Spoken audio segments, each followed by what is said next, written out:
In the year of our Lord 1290, as autumn mist rolled through the glens of Scotland, a kingdom found itself orphaned. The death of young Margaret, the Maid of Norway, had left the Scottish throne empty, and like wolves circling a wounded deer, the powerful families of Scotland began their dance of claims and counterclaims. But there was another wolf watching from the south, one far more dangerous than any Scottish lord could imagine. Edward Plantagenet, King of England, stood 6 feet 2 inches tall in an age when most men barely reached 5.5 feet. They called him Longshanks for his unusual height. But it was not his stature alone that made men tremble. His pale blue eyes held the cold calculation of a chess master, and his long fingers, which could span nearly an octave on a lute, were equally comfortable signing death warrants. Edward had already earned his reputation as the Hammer of the Welsh, having crushed their rebellion and built a ring of stone castles that stood like iron nails, driven into the heart of Wales. Now, as the Scottish nobles squabbled over their empty throne, Edward saw opportunity. He offered to arbitrate their dispute, presenting himself as a neutral party, a wise elder statesman who could bring peace to their troubled land. The Scottish lords, desperate to avoid civil war, accepted his offer. They would come to rue that decision for generations. Picture, if you will, the great hall of Berwick Castle in November 1292. Torches flickered against stone walls blackened by centuries of smoke. The air hung thick with the scent of burning peat and wet wool. Scottish nobles stood in their finest plaids and furs, their breath forming small clouds in the cold air as they waited for Edward's judgment. John Balliol and Robert Bruce the Elder, the 2 strongest claimants, stood on opposite sides of the hall, their retainers eyeing each other with barely concealed hostility. Edward entered like a force of nature, his scarlet robes trimmed with ermine sweeping across the rushes that covered the floor. Behind him came English knights in mail that caught the torchlight like scales of some great dragon.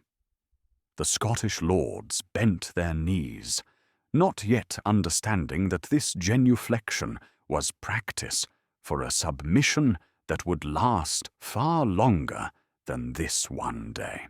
"I have considered all claims with great care," Edward announced, his voice carrying to every corner of the hall. "The crown of Scotland shall go to John Balliol, descended through the senior line." A murmur ran through the assembled nobles. Balliol's supporters smiled. Bruce's men scowled. But Edward was not finished. "However," he continued, and that single word fell like a headsman's axe, "Lord Balliol shall acknowledge me as his feudal superior. Scotland shall hold its crown as a vassal of England." The silence that followed was absolute. You could hear the crackling of the torches, the distant cry of gulls over the North Sea. Some of the older lords, men who remembered when Scotland stood proud and independent under Alexander III, felt something die in their hearts that day. But what choice did they have? Edward had come with an army. English soldiers filled Berwick's streets. English ships crowded the harbour. John Balliol knelt before Edward and swore his oath of fealty.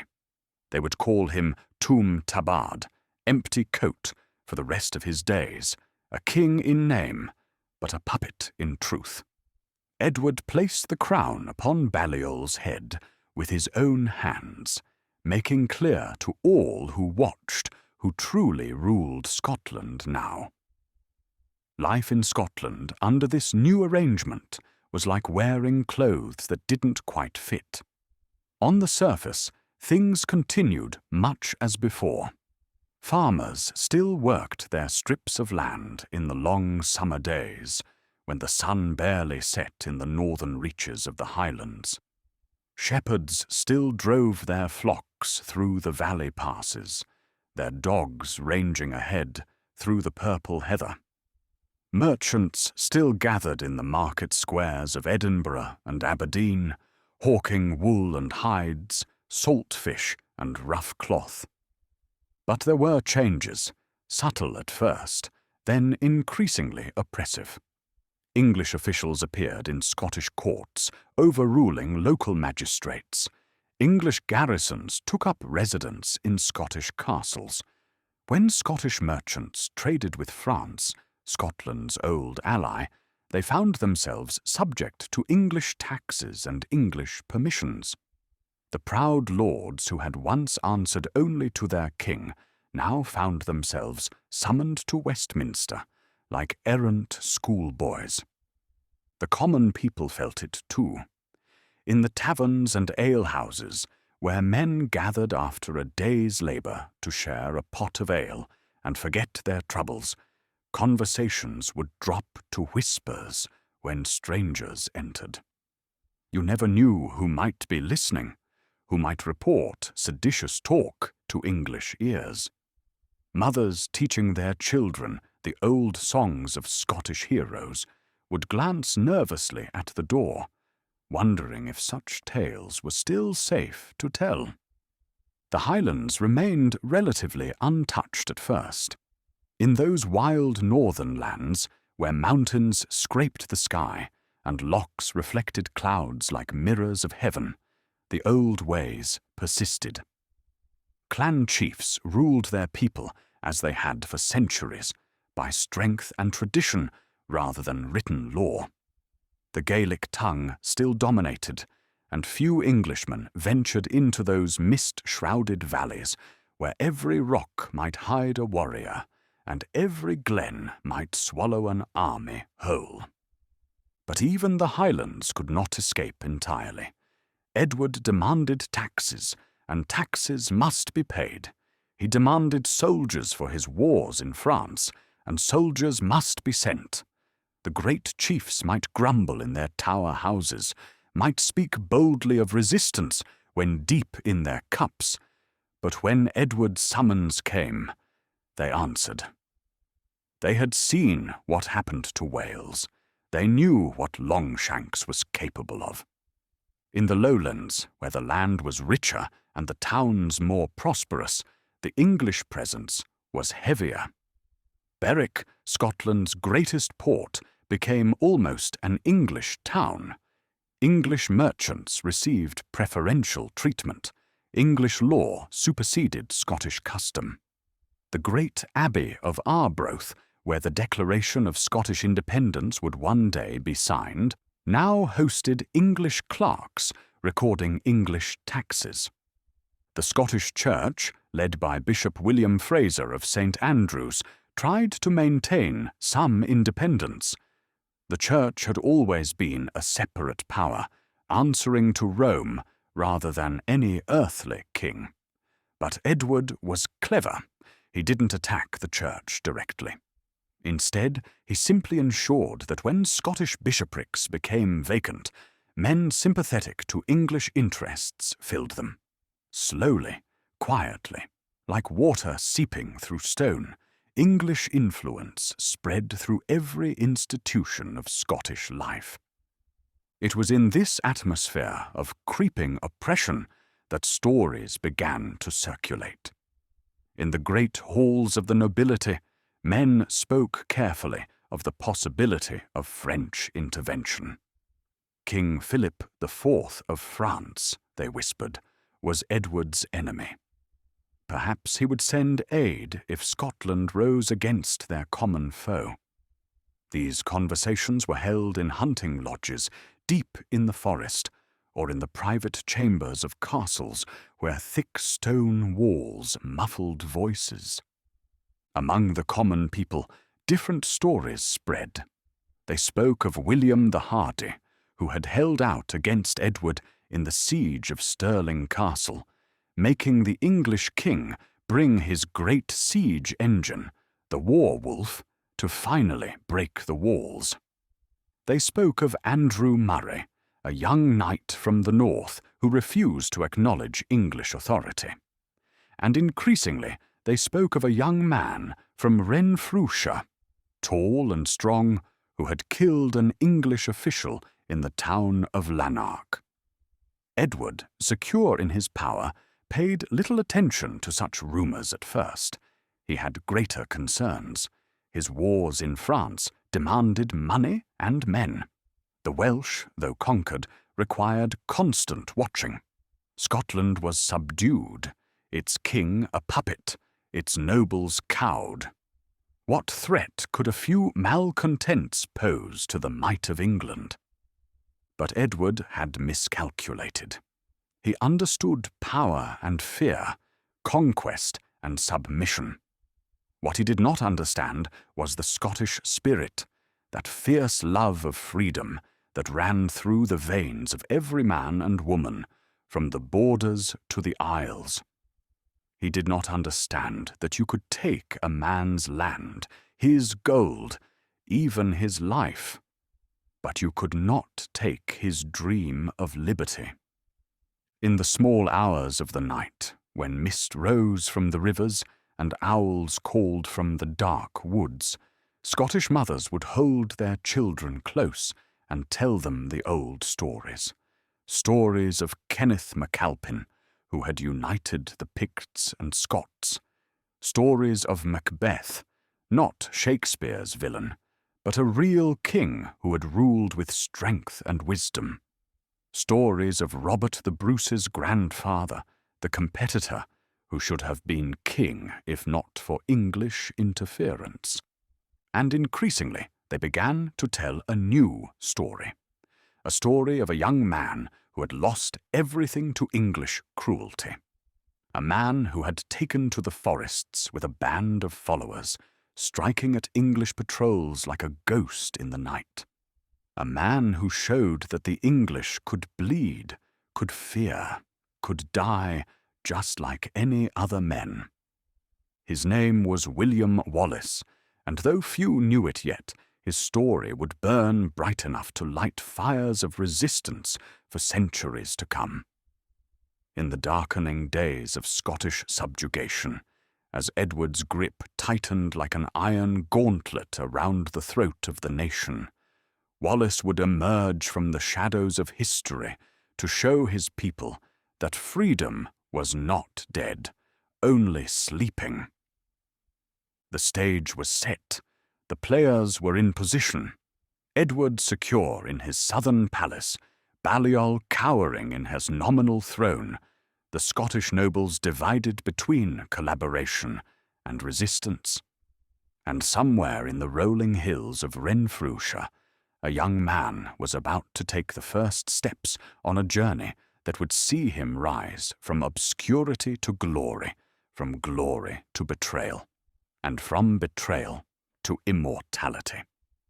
William Wallace entered this world of shadows and subjugation sometime around the year 1270, though the exact date, like so much of his early life, remains shrouded in the mists of history. He was born not to the great nobility who played their games of power in Edinburgh's castle, but to the lesser gentry, that class of men who held small estates, owed military service to greater lords, and lived lives balanced precariously between the peasantry below and the true nobility above. His father was Malcolm Wallace, a landholder in Elderslie, near Paisley in Renfrewshire.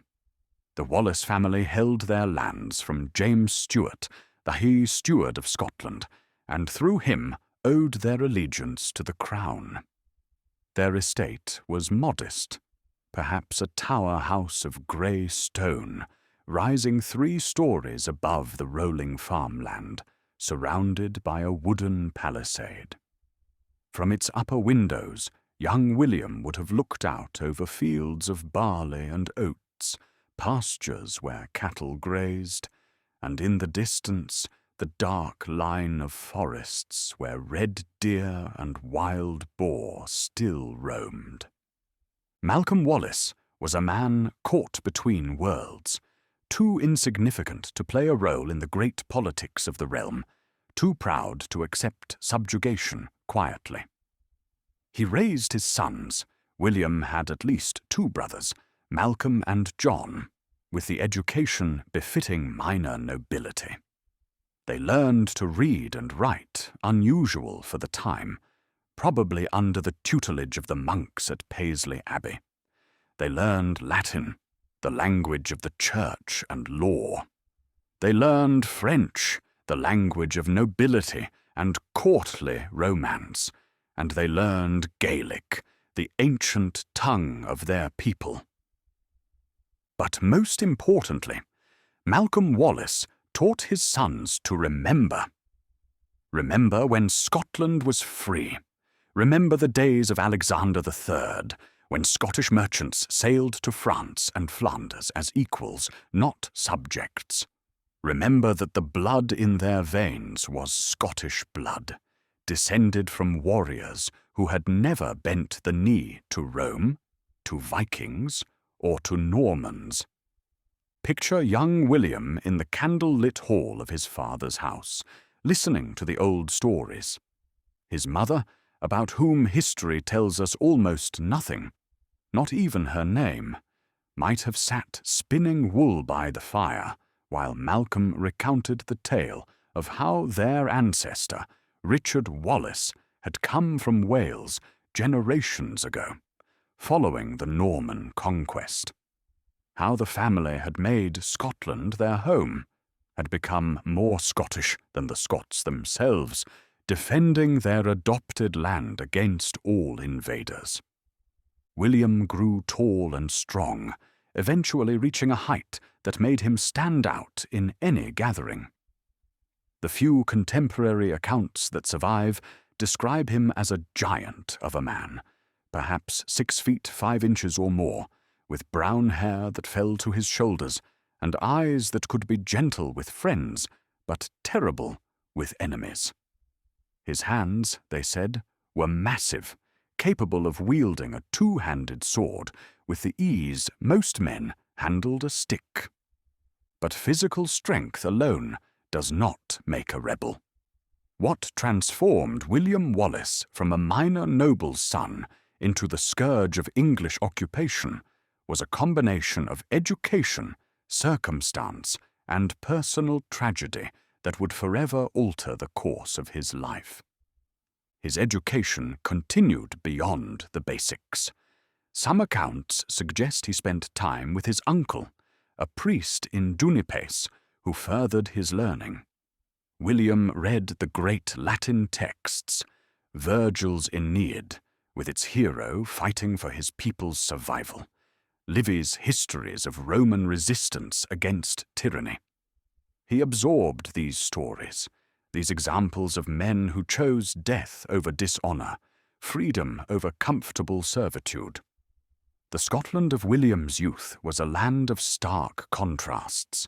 In the great burghs, Edinburgh, Aberdeen, Berwick, merchants grew wealthy on wool trade.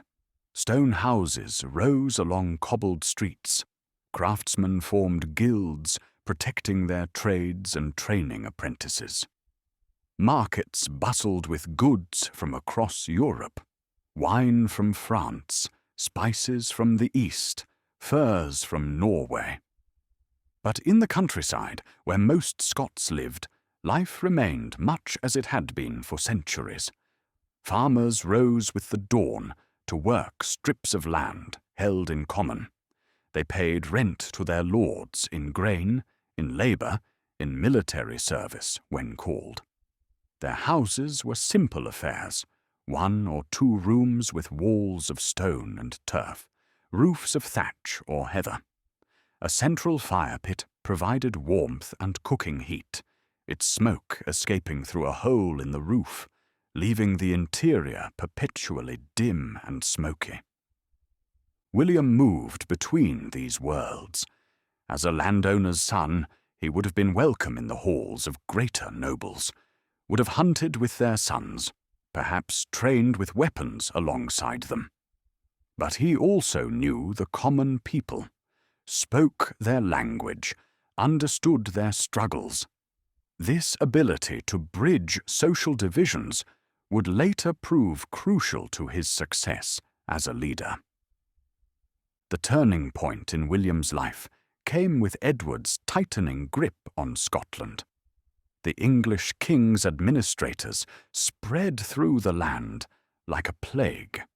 They demanded taxes that stripped Scottish farmers of their surplus, leaving them nothing for hard winters. They requisitioned supplies for Edward's wars in France. Grain that should have fed Scottish children went to feed English soldiers. They imposed English law, overriding centuries of Scottish custom. William watched his father grow increasingly bitter.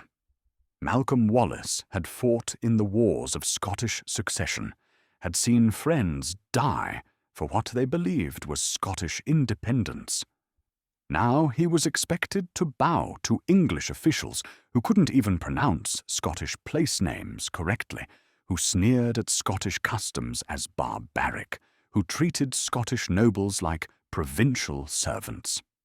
The personal became political in May 1297.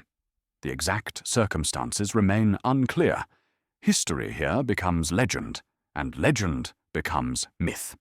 What we know is this: William Heselrigg, the English sheriff of Lanark, was killed. William Wallace was responsible. And from that moment, there was no turning back.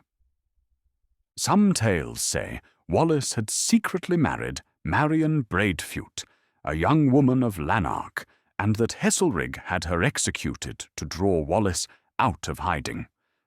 Others suggest it was Wallace's father who was killed by English soldiers, and William sought revenge. The truth, buried beneath 7 centuries of storytelling, matters less than the result. Blood had been spilled, English blood, official blood. William Wallace had crossed a line from which there was no return. Consider the weight of that moment. To kill an English sheriff wasn't just murder, it was treason against Edward's authority. It meant outlawry, meant that any man could kill Wallace without consequence, meant that his family's lands would be forfeit, his name dishonored. A prudent man would have fled Scotland, taken ship to France or Norway, lived out his days in exile.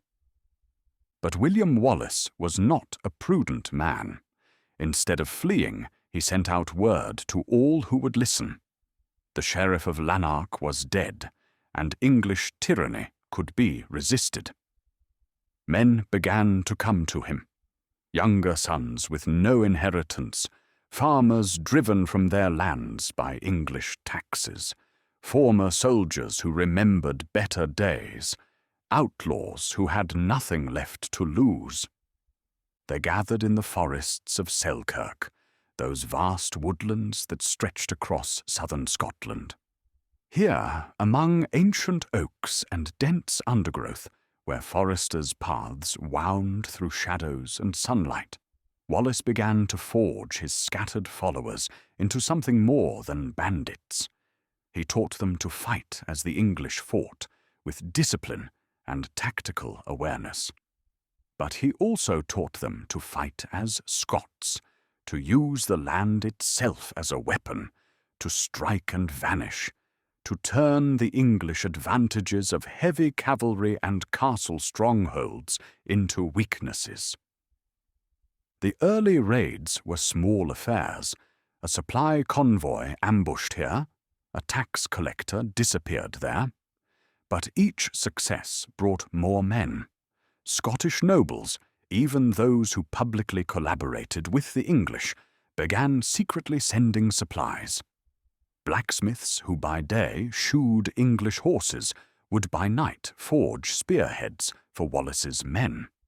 Farmers would leave sacks of grain where patrols might accidentally find them. Wallace understood something fundamental about resistance. It needed both sword and symbol. The sword he could provide. His tactical brilliance was already becoming apparent. But the symbol required something more. He needed to show the Scottish people that he fought not for personal gain, not for revenge alone, but for Scotland itself. He began issuing proclamations in the name of King John Balliol, the deposed monarch whom Edward had humiliated and exiled. This was politically astute. It gave his rebellion legitimacy, transformed it from mere brigandage to a war of restoration. Scottish nobles who might hesitate to support an uprising could tell themselves they were merely supporting their rightful king against a usurper. As spring turned to summer in 1297, Wallace's band grew from dozens to hundreds. They were a motley force, Highland clansmen with their round shields and basket-hilt swords, lowland spearmen with their long pikes, archers with their yew bows, even a few minor nobles who brought horses and armour. What they lacked in equipment and training, they made up for in motivation. These men were fighting for their homes, their families, their very identity as Scots. The Greenwood became their kingdom. They developed a sophisticated intelligence network, with sympathizers in every town and village reporting English movements. They learned to read the land like a book. Every glen that could hide an ambush, every ford where cavalry would struggle, every hill that could give archers advantage. Wallace himself was transforming. The young man who had perhaps acted from passion and grief was becoming a leader of men. He learned to judge character quickly, to promote based on merit rather than birth, to maintain discipline without crushing spirit. He could be merciless with enemies, but generous with followers. He shared every hardship, ate the same rough food, slept on the same cold ground. Stories of his strength spread and grew in the telling. It was said he could draw a bow no other man could bend, that his sword, a great two-handed weapon supposedly given to him by his father, could cleave a man from shoulder to waist. Some claimed he had second sight, the Celtic gift of prophecy, that he could sense English ambushes before they were sprung. But beyond the myth-making was a real man grappling with enormous challenges. How to feed hundreds of men in forests and hills, how to obtain weapons when every blacksmith was watched, how to coordinate with other resistance leaders like Andrew Murray in the north, how to convince cautious nobles that victory was possible. Summer 1297 saw the resistance spread like wildfire. Andrew Murray, son of a noble family from Moray, had razed the north. He had taken several castles, was systematically driving English garrisons from Scottish soil above the Forth. Negotiations were opened between Murray and Wallace, two young men who had never sought leadership, but had leadership thrust upon them. The English response was predictable, but ineffective. They held the castles and towns, but lost control of the countryside. English officials travelled only with heavy guards. English supplies moved only in armed convoys. The occupation that had seemed so secure just months before was crumbling. As Wallace prepared his men for greater challenges ahead, as he corresponded with Murray about joining forces, as he sent messages to Scottish nobles urging them to declare themselves, He must have known that Edward's full attention would eventually turn to Scotland. The hammer of the Welsh would not tolerate this defiance. A reckoning was coming. But for now, in the long summer evenings when the sun lingered over Scottish hills, when his men sang old songs around carefully hidden fires, when messages arrived telling of another English patrol vanished, another tax collector fled, another Scottish flag raised over a liberated town, William Wallace allowed himself to believe that freedom was possible. The making of the rebel was complete. The second son of a minor noble who should have lived and died in obscurity had become the hope of a nation. The transformation from William Wallace of Elderslie to William Wallace, Guardian of Scotland, had begun. As the summer of 1297 ripened into full bloom across Scotland's hills and glens, the separate flames of resistance began to merge into a conflagration that would soon engulf the entire kingdom. William Wallace in the south and Andrew Murray in the north were no longer isolated rebels conducting private wars. They were becoming the focal points of a national uprising. The coordination between these two young leaders, separated by hundreds of miles of hostile territory, speaks to the sophisticated network of resistance that had developed. Monks carrying messages hidden in their robes travelled between monasteries. Merchants concealed letters in bales of wool. Even travelling minstrels, those wandering entertainers who moved freely from castle to castle, carried coded songs that spread news and instructions. Andrew Murray was, in many ways, Wallace's opposite and complement. Where Wallace came from the minor gentry, Murray was the son of a great noble house. Where Wallace had built his force from outlaws and common folk, Murray commanded the loyalty of northern nobles and their trained men-at-arms. Where Wallace fought with the passionate fury of personal loss, Murray fought with the cold calculation of recovered birthright. Murray had been captured at the Battle of Dunbar in 1296, when Edward first crushed Scottish resistance. Imprisoned in Chester Castle, he had escaped and made his way home to Moray, where he found English garrisons occupying his family's castles, English officials collecting taxes from his family's lands. His rebellion was not just about Scottish freedom, it was about reclaiming what was his by right. The northern campaign that Murray orchestrated was a masterpiece of strategic planning. He began by taking Avoch Castle on the Black Isle, a small victory but symbolically important. It was the first castle taken from the English since Dunbar. From there, he moved systematically, isolating English garrisons, cutting their supply lines, offering surrender terms to those who would take them, showing no mercy to those who wouldn't.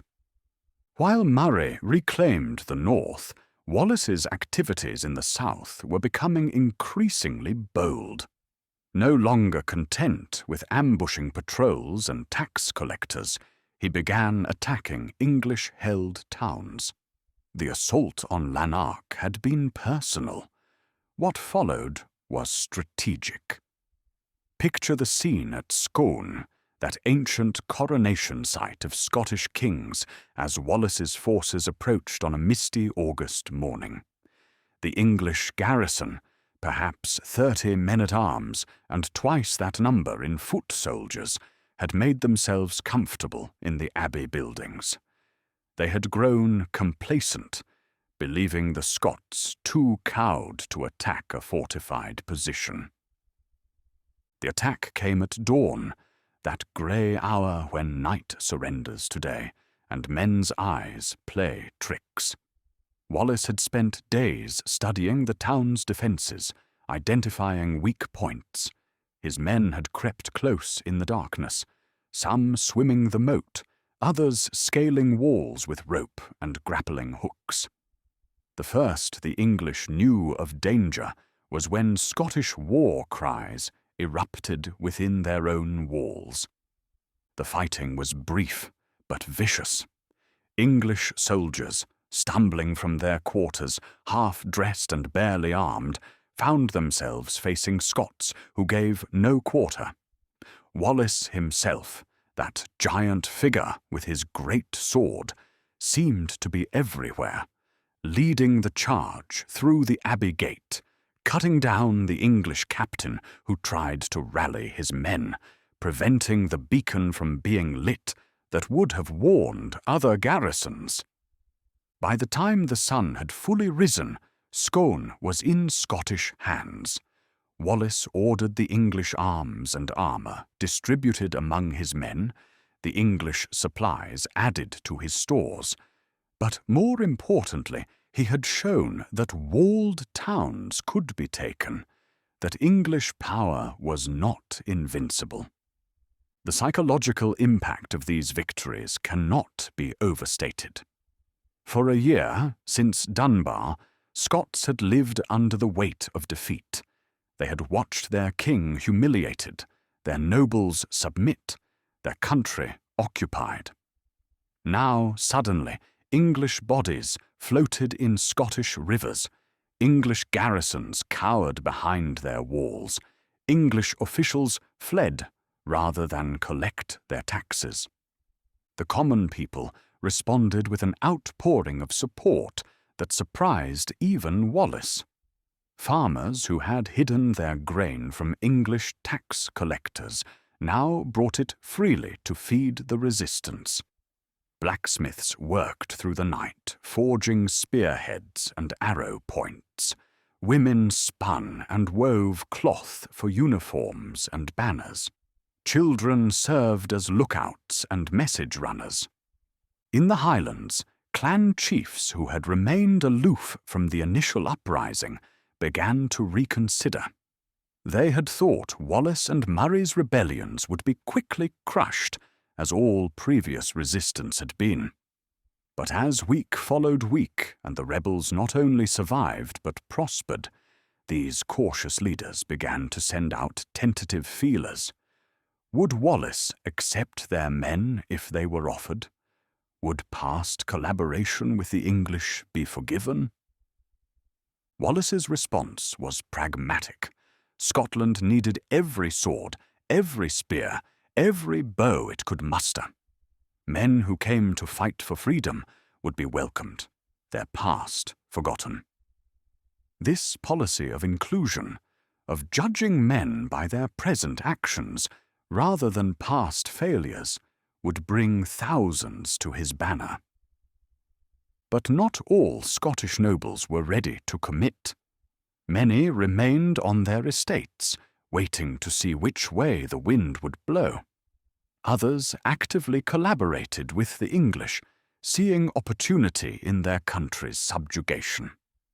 The Bishop of St. Andrews, William Fraser, exemplified this cautious middle ground, publicly maintaining neutrality while secretly sending money and information to the rebels.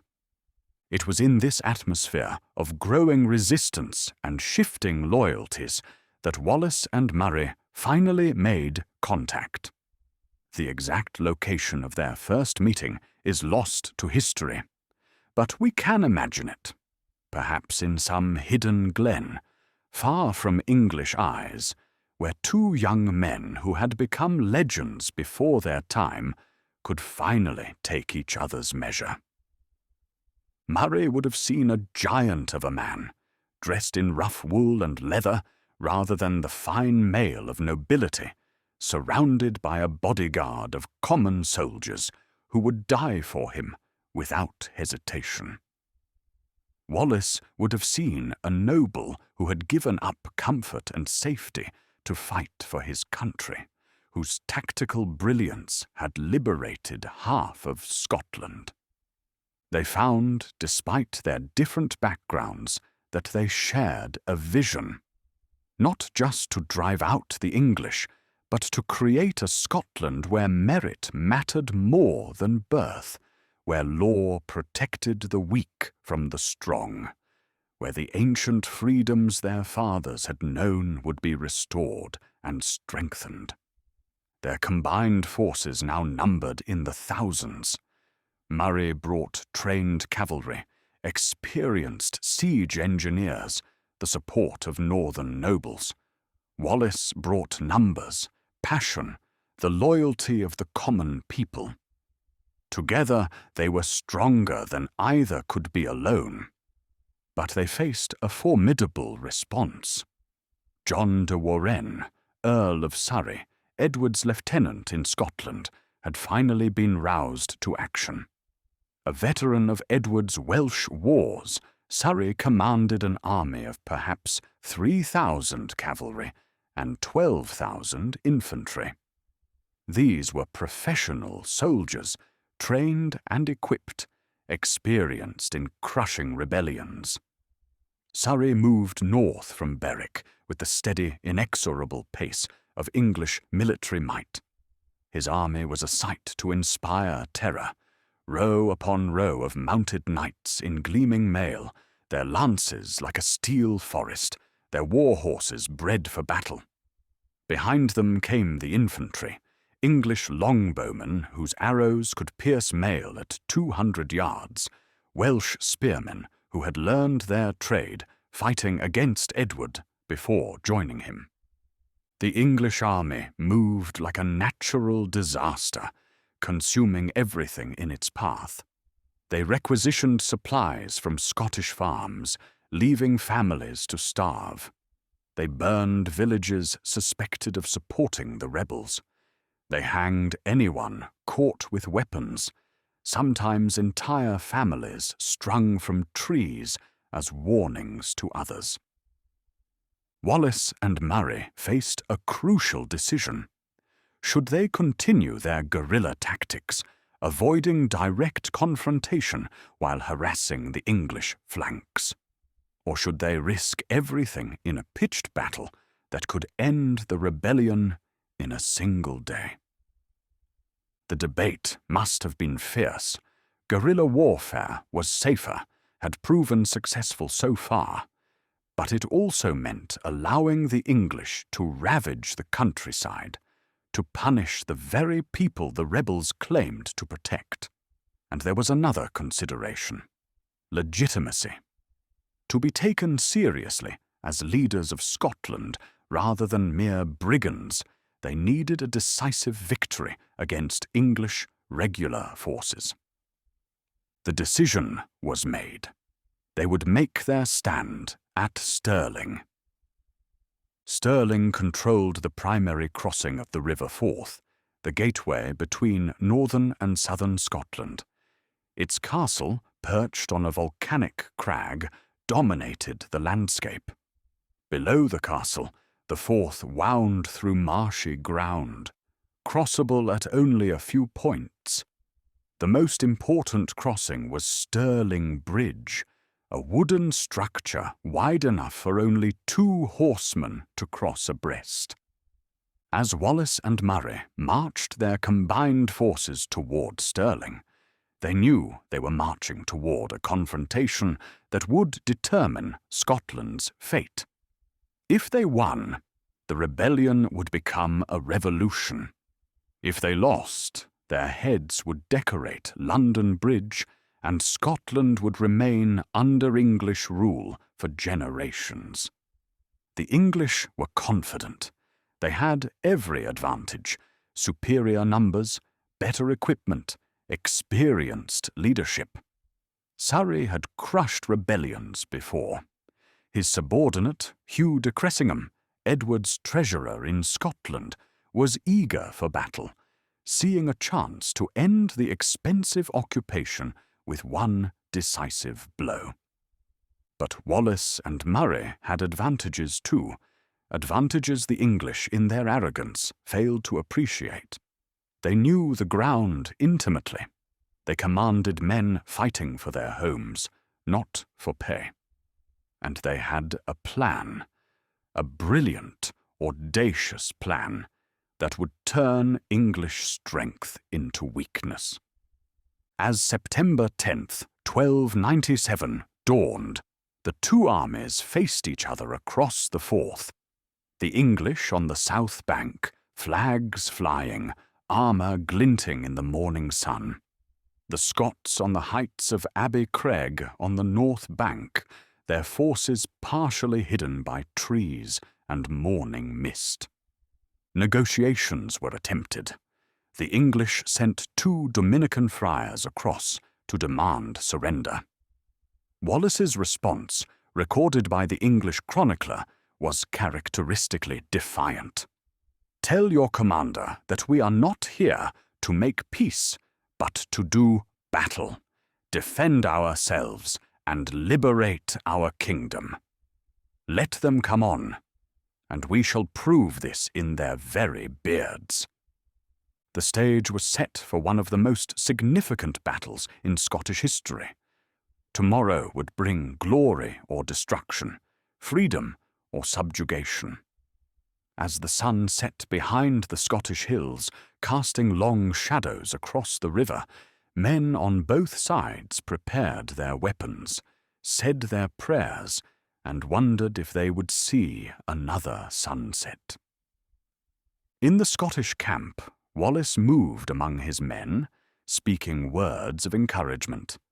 These were farmers and craftsmen, shepherds and fishermen, who tomorrow would face the finest military force in Europe. But tonight, they were brothers in arms, united by a cause greater than any individual life. The spark of uprising had become a flame.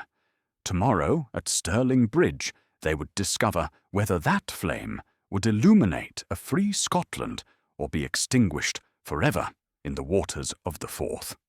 The morning of September 11th, 1297, broke grey and misty over the river Forth, as if nature itself sought to veil the violence about to unfold. On the south bank, the English army stirred to life.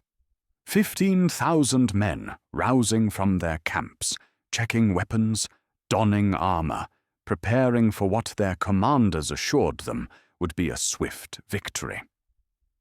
On the northern heights of Abbey Craig, the Scottish forces waited in disciplined silence, perhaps 5,000 men who knew they were outnumbered 3-1.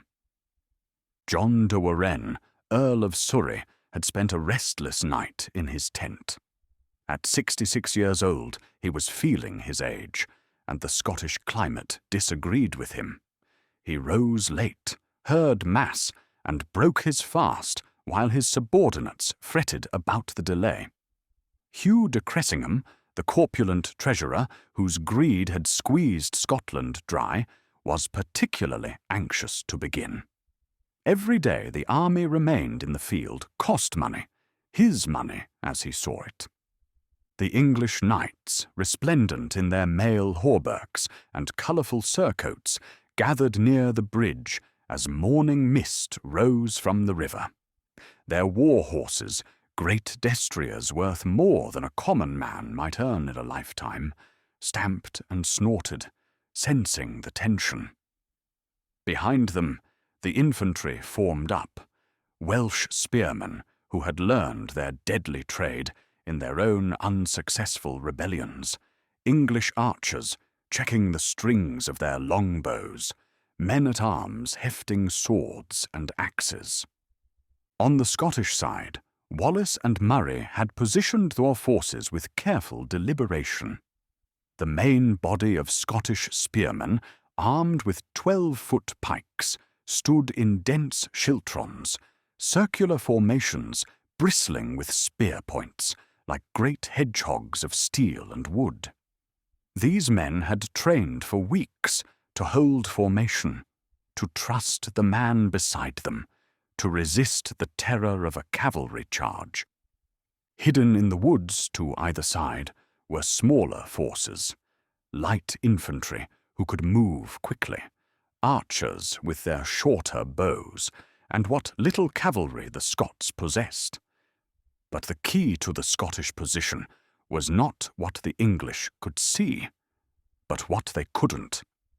The ground on the north side of the bridge, which looked firm from a distance, was actually soft, marshy meadowland, treacherous footing for heavy cavalry.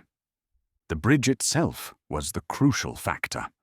Approximately 180 feet long and wide enough for only 2 horsemen to ride abreast, it was a wooden structure that creaked and swayed under weight.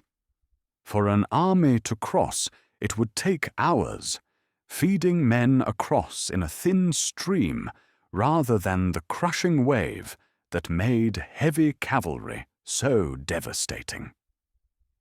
A Scottish knight, Sir Richard Lundy, who had defected to the English, approached Surrey with a warning. He knew of a ford 2 miles upstream where the army could cross safely, 60 men abreast. But Cressingham, concerned about the cost of delay and confident in English superiority, argued against it. "Why tarry?" he demanded. "Let us advance and do our duty." Surrey gave the order. The vanguard of the English army began to cross. Picture the scene as the first English knights clattered onto the wooden bridge. Their armour caught the morning sun that had finally broken through the mist. Banners fluttered in the light breeze, the leopards of England, the personal arms of great nobles, the crosses of military orders. Behind them pressed more cavalry, then infantry, all funneling onto that narrow span of wood. Wallace and Murray watched from the heights, waiting with the patience of skilled hunters. They let the English cross. 100 men, 200, 500. The English knights, finding no immediate opposition, began to form up on the north bank, their horses struggling slightly in the softer ground, but still maintaining formation. Cressingham himself crossed, his considerable bulk making his horse labour. He was shouting orders, gesturing for more men to follow quickly. Perhaps 2,000 English soldiers had now crossed, with more streaming over the bridge in a continuous line. They began to advance toward the Scottish position, confident that their greater numbers would soon tell. And then Wallace gave the signal. A single horn blast echoed across the battlefield, and the Scottish army moved with stunning precision. The main body of spearmen began advancing down from Abbey Craig, not charging, but moving in those disciplined schiltrons, their pikes creating an impenetrable wall of steel points. At the same time, a smaller force that Wallace had hidden in the loop of the river burst from concealment and raced for the bridge's north end. The English suddenly realized their peril. They were trapped on a narrow strip of land between the river and an advancing wall of Scottish spears, with more of their army still on the wrong side of the bridge. Worse, the Scottish force had now seized the bridge's north end, cutting off both reinforcement and retreat. The English knights did what they had been trained to do. They charged. But the soft ground that had seemed merely inconvenient now became disastrous. Horses that should have thundered forward at full gallop struggled and stumbled. The charge that should have shattered the Scottish lines like a hammer striking glass instead collided with the schiltrons like a wave breaking against a cliff. The Scottish spearmen held. This was their moment, the moment Wallace and Murray had drilled them for repeatedly. "Hold fast!" the commanders shouted. "Hold for Scotland!" The front ranks braced their spears against the ground, creating a forest of points that no horse would willingly enter. The ranks behind pushed forward, adding their weight to the formation. The English knights, those proud warriors who had conquered Wales and humbled France, found themselves dying on Scottish pikes, wielded by men they had dismissed as rabble. Horses screamed and fell, their riders crushed beneath them or thrown into the forest of spears. The soft ground, churned by hundreds of hooves, became a morass of mud and blood. Hugh de Cressingham, that greedy treasurer who had bled Scotland white, tried to rally his men, but his horse, already struggling under his weight, became mired in the mud.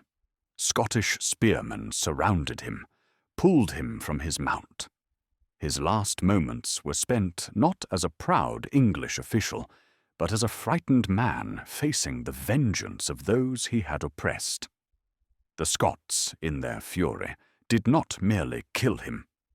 They flayed his skin from his body, later fashioning strips of it into sword belts as grisly trophies. On the south bank, Surrey watched in horror as his vanguard was systematically destroyed. He ordered more men across to support them. But the bridge had become a death trap. English soldiers pushing forward met their comrades trying to flee back, creating a crush of humanity on that narrow span. The wooden structure, never designed for such weight and stress, began to creak ominously. Some English soldiers, seeing the slaughter ahead and unable to retreat, chose the river. They threw themselves into the Forth, hoping to swim to safety. But the weight of mail armor that protected them in battle now became their doom. The river claimed as many English lives as Scottish spears, men disappearing beneath the dark waters, pulled down by 60 pounds of iron rings. The collapse of the bridge, when it came, was both catastrophic and merciful. The wooden structure, weakened by the weight and violence upon it, suddenly gave way with a grinding crash that could be heard above the din of battle. Hundreds of men plunged into the river, English soldiers who moments before had been pushing forward to glory now fought simply to keep their heads above water. Those English who had crossed before the collapse were now completely cut off. No reinforcement could reach them. No escape was possible. The Scottish army pressed in from all sides. What had been a battle became a massacre. A young English knight, Marmaduke Thweng, fought with extraordinary courage, trying to rally the trapped English forces. When he saw the situation was hopeless, he cut his way through the Scottish lines, not to escape, but to reach the ford upstream, hoping to lead a rescue force. His bravery earned him respect from both sides, and Wallace himself would later grant him safe passage home. But such individual heroics could not change the outcome. By noon, the battle was over. The northern bank of the Forth was carpeted with English dead. The cream of Surrey's army, perhaps 100 knights and over 5,000 infantry, lay dead or dying. Scottish losses, in contrast, were minimal, perhaps a few hundred men. Surrey, watching the destruction of his army from the south bank, made the only decision he could. He ordered a retreat, not an orderly withdrawal, but a headlong flight. The remaining English forces abandoned their camp, their supplies, even their pay chests in their haste to escape. They did not stop until they reached Berwick, and many did not stop even there, continuing all the way to England. The psychological impact of Stirling Bridge cannot be overstated. For the first time since the Norman conquest, a Scottish army had defeated an English army in pitched battle. The myth of English invincibility, carefully cultivated by Edward Longshanks, had been shattered as thoroughly as Surrey's army. In the immediate aftermath, as Scottish soldiers stripped the dead of arms and armour, as they pulled English bodies from the river, as they tended their own wounded, Wallace and Murray must have felt the weight of what they had achieved. They had not just won a battle, they had changed the course of history. But even in victory, there was loss. Andrew Murray had been wounded in the fighting, an arrow wound that seemed minor at first, but would fester in the coming weeks. The young noble who had liberated the North, who had stood beside Wallace at Scotland's greatest triumph, would not live to see winter. News of Stirling Bridge spread across Scotland like wildfire. In every town and village, people who had lived in fear of English retribution now openly celebrated. Church bells that had been silent rang out in joy. Scottish flags that had been hidden were brought out and flown proudly. The English garrisons that remained in Scotland found themselves isolated and besieged. Some surrendered immediately, their commanders negotiating safe passage home. Others retreated to their castles, hoping to hold out until Edward could send another army. But everyone, Scot and English alike, knew that something fundamental had changed. William Wallace, the younger son of a minor noble, had become the liberator of Scotland. In the weeks following Stirling Bridge, he would be elected guardian of Scotland, effectively the ruler of the kingdom in the absence of a king. It was an unprecedented rise for a man of his station. But these were unprecedented times. The victory brought challenges as well as opportunities. Scotland needed to be governed, its economy restored, its defences prepared for the inevitable English response. Wallace threw himself into these tasks with the same determination he had brought to warfare. He established courts to maintain law and order. He sent letters to European merchants, telling them Scotland was free and open for trade. He began preparing for the invasion everyone knew was coming. Edward Longshanks, campaigning in Flanders, received news of Stirling Bridge with a rage that made strong men tremble. The hammer of the Welsh, the scourge of the Scots, had been humiliated by a commoner. He began preparing an army unlike any Scotland had faced, not the 15,000 Surrey had led, but 50,000 men, maybe more. He would come himself, and when he did, he would ensure that Scotland never rose again. But that was still in the future. For now, in the golden autumn of 1297, Scotland was free. From the borders to the highlands, from the Western Isles to the North Sea coast, people could speak their own language without fear, practice their own customs without shame, live under their own laws without oppression. At Stirling Bridge, beside the dark waters of the Forth, amid the broken timber and blood-stained grass, a nation had rediscovered its soul. And at the centre of it all stood William Wallace, no longer just a rebel, but a guardian, no longer just a man, but a symbol of what Scotland could be when it stood united against tyranny. The sun set that September evening on a changed world. The mist rose again from the Forth as it had that morning, but now it seemed to carry with it the spirits of the fallen, English and Scottish alike, witnesses to a day when the impossible became possible, when the weak overcame the strong, when freedom defeated oppression. And somewhere in the gathering darkness, William Wallace looked south toward England and knew that the real war had only just begun.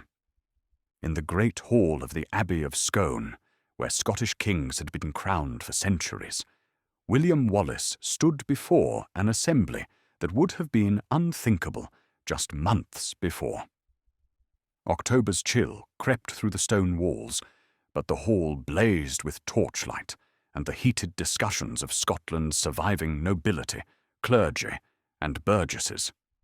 They had gathered to name a guardian of Scotland, and the weight of their decision hung heavy in the autumn air.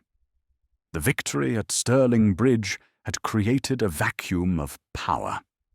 King John Balliol remained in exile, a broken puppet who showed no signs of returning. The great nobles who might have claimed leadership were either dead in English prisons or had compromised themselves through collaboration. Into this void stepped William Wallace, a man whose birth gave him no right to rule, but whose actions had earned him the moral authority to lead. The debates were fierce. Some nobles, even those who had benefited from Wallace's victory, bristled at the idea of being led by someone they saw as their social inferior. "Shall we bow to a brigand?" demanded Robert Bruce the Elder, conveniently forgetting that this brigand had accomplished what all their noble blood had failed to do.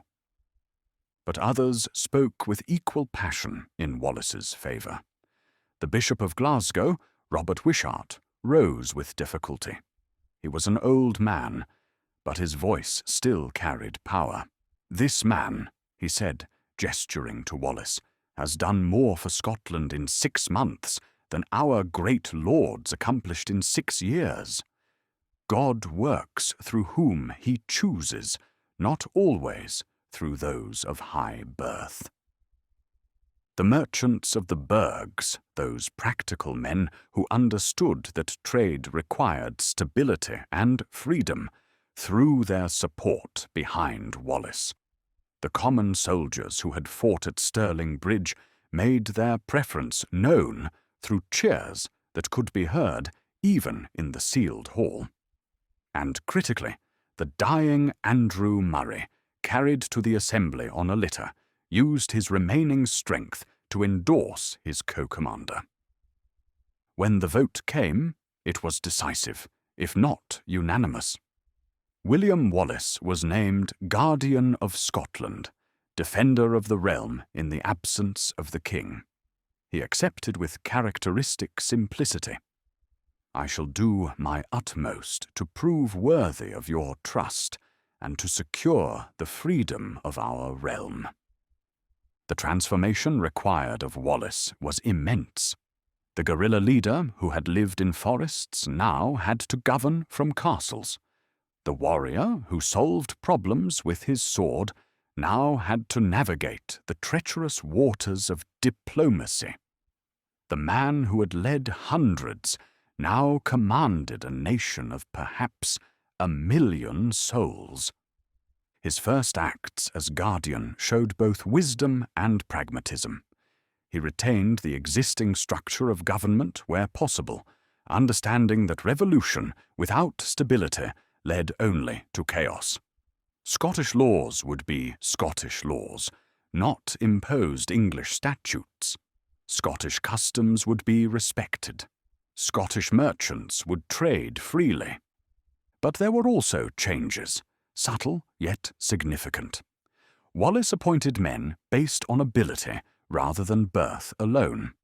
A talented clerk from a merchant family might find himself administering justice alongside noble-born sheriffs. A common soldier who showed tactical brilliance might be given command over high-born knights. This meritocracy, radical for its time, created both opportunity and resentment. The economic situation Wallace inherited was catastrophic. Years of English taxation had drained Scotland's wealth. The wars had disrupted agriculture. Fields lay fallow. Livestock had been requisitioned or slaughtered. Trade routes were severed. Winter was coming, and Scotland faced the very real possibility of famine. Wallace attacked these problems with the same strategic thinking he brought to warfare. He sent ships to the Baltic ports, using Scotland's traditional trading relationships to import grain. He negotiated with the Hanseatic League, those powerful German merchants who controlled much of northern European trade. His letters, some of which survive, show a sophisticated understanding of international commerce. The Kingdom of Scotland, by God's grace recovered from the power of the English, is ready to trade with all merchants who wish to enter our realm safely. The restoration of law and order was equally critical. War had loosened the bonds of society. Bands of brigands, some claiming to be patriots, terrorized the countryside. Noble feuds that had been suppressed under English occupation erupted anew. Wallace established circuit courts, travelling from shire to dispense justice personally. His judgments, recorded by chroniclers, show a man trying to balance mercy with necessity, understanding with authority. In one case, a group of men claimed they had been robbing English sympathizers to support the resistance. Wallace's judgment was swift. The cause of Scotland isn't served by thieves who clothe their greed in patriotism.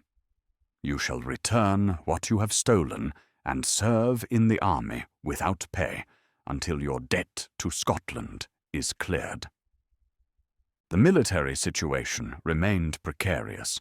The English still held many major castles: Edinburgh, Roxburgh, Stirling itself, despite the victory at the bridge.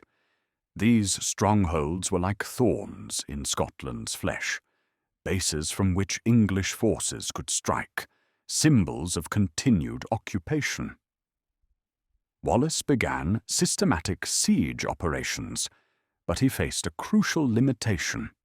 Scotland lacked the sophisticated siege equipment that castle-breaking required, the great trebuchets and mangonels that could breach stone walls.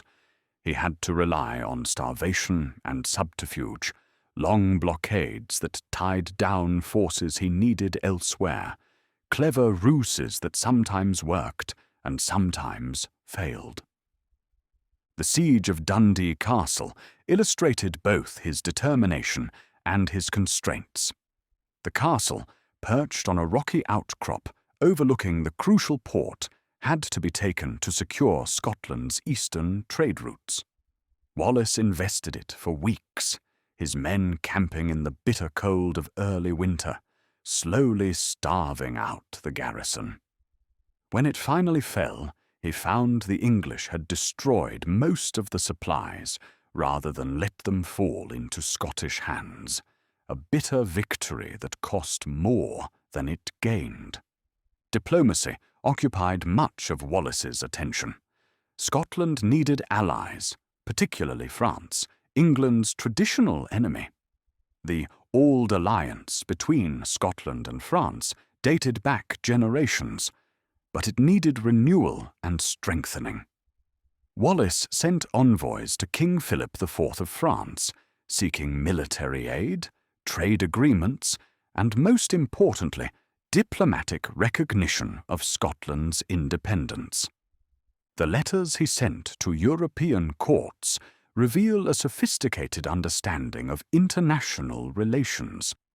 To the Pope, he appealed on religious grounds, arguing that Scotland had always been independent in ecclesiastical matters. To the German princes, he emphasized trade opportunities. To Norway, he invoked the historical connections through the Western Isles.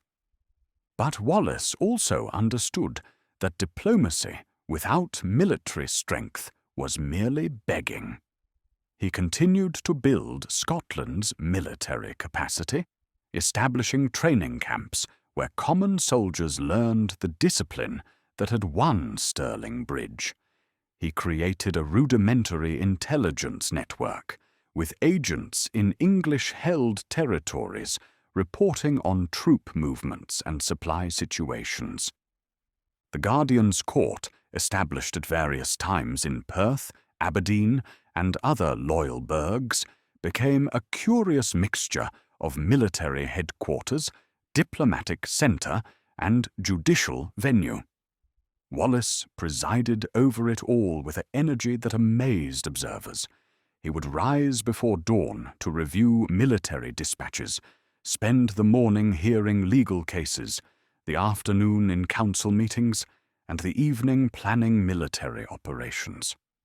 Those who knew him during this period described a man driven by an almost superhuman sense of purpose. He ate sparingly, slept little, and seemed to have no interests beyond Scotland's freedom. When offered the confiscated estates of English sympathizers, he refused them. When suggested he take a wife from among the great families to cement political alliances, he declined. His only indulgence seemed to be his horse, a great black destrier, taken from an English knight at Stirling Bridge, which he rode with the skill of a man born to the saddle. Yet there were cracks in the foundation of his authority. The great nobles, particularly the Bruces and the Commons, watched and waited. They had accepted his leadership when the alternative was English domination, but as immediate danger receded, old ambitions stirred. Robert Bruce the Younger, future king, but then merely Earl of Carrick, maintained a studied neutrality that looked increasingly like opportunism. The Church, while generally supportive, had its own concerns. Some bishops worried that Wallace's meritocratic tendencies might extend to ecclesiastical appointments. Others feared that his military focus was neglecting Scotland's spiritual needs. Bishop Lamberton of St. Andrews, while publicly supporting the Guardian, privately corresponded with both Bruce and Comyn factions, hedging his bets. Even among the common people, Wallace's natural constituency, there were grumblings. The discipline he imposed on his soldiers, necessary as it was, seemed harsh to men who had joined the cause for freedom, not regimentation. The taxes required to support the military, though far lighter than English impositions, still pressed on a population exhausted by war. Winter came early and hard that year, of 1297 to 98. Snow blocked the mountain passes by November. Ice formed on the lochs, and bitter winds swept down from the highlands. In the great halls, nobles huddled around roaring fires and debated Scotland's future. In humble cottages, families rationed their grain and prayed for spring. Wallace used the winter months to consolidate his position and prepare for the storm he knew was coming. Edward Longshanks had returned from France, his war there concluded by truce. The full might of England was turning toward Scotland. Intelligence reports spoke of vast armies gathering, of siege engines being constructed, of supplies being stockpiled. The Guardian also received disturbing news about the loyalty of some Scottish nobles. Secret negotiations were taking place, hedging of bets, preparation for accommodation with England if Wallace should fall. The unity forged in the heat of Stirling Bridge was cooling in the cold light of political reality. Yet Wallace pressed on with remarkable steadiness. He issued charters confirming ancient rights. He negotiated trade agreements that would benefit Scotland for generations.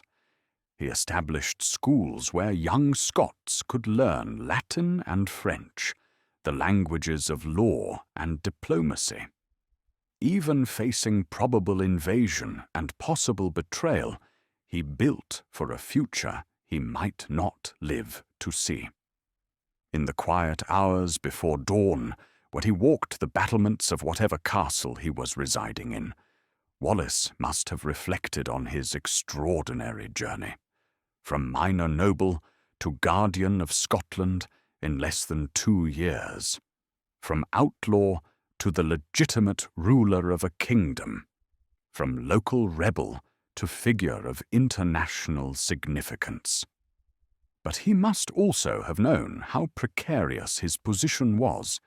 His authority rested not on blood or tradition, but on success. One major defeat, one significant failure, and the nobles who grudgingly accepted him would abandon him. The common people who cheered him would blame him. The legend of William Wallace would end as quickly as it had begun. Spring of 1298 brought the news everyone expected, but no one wanted to hear.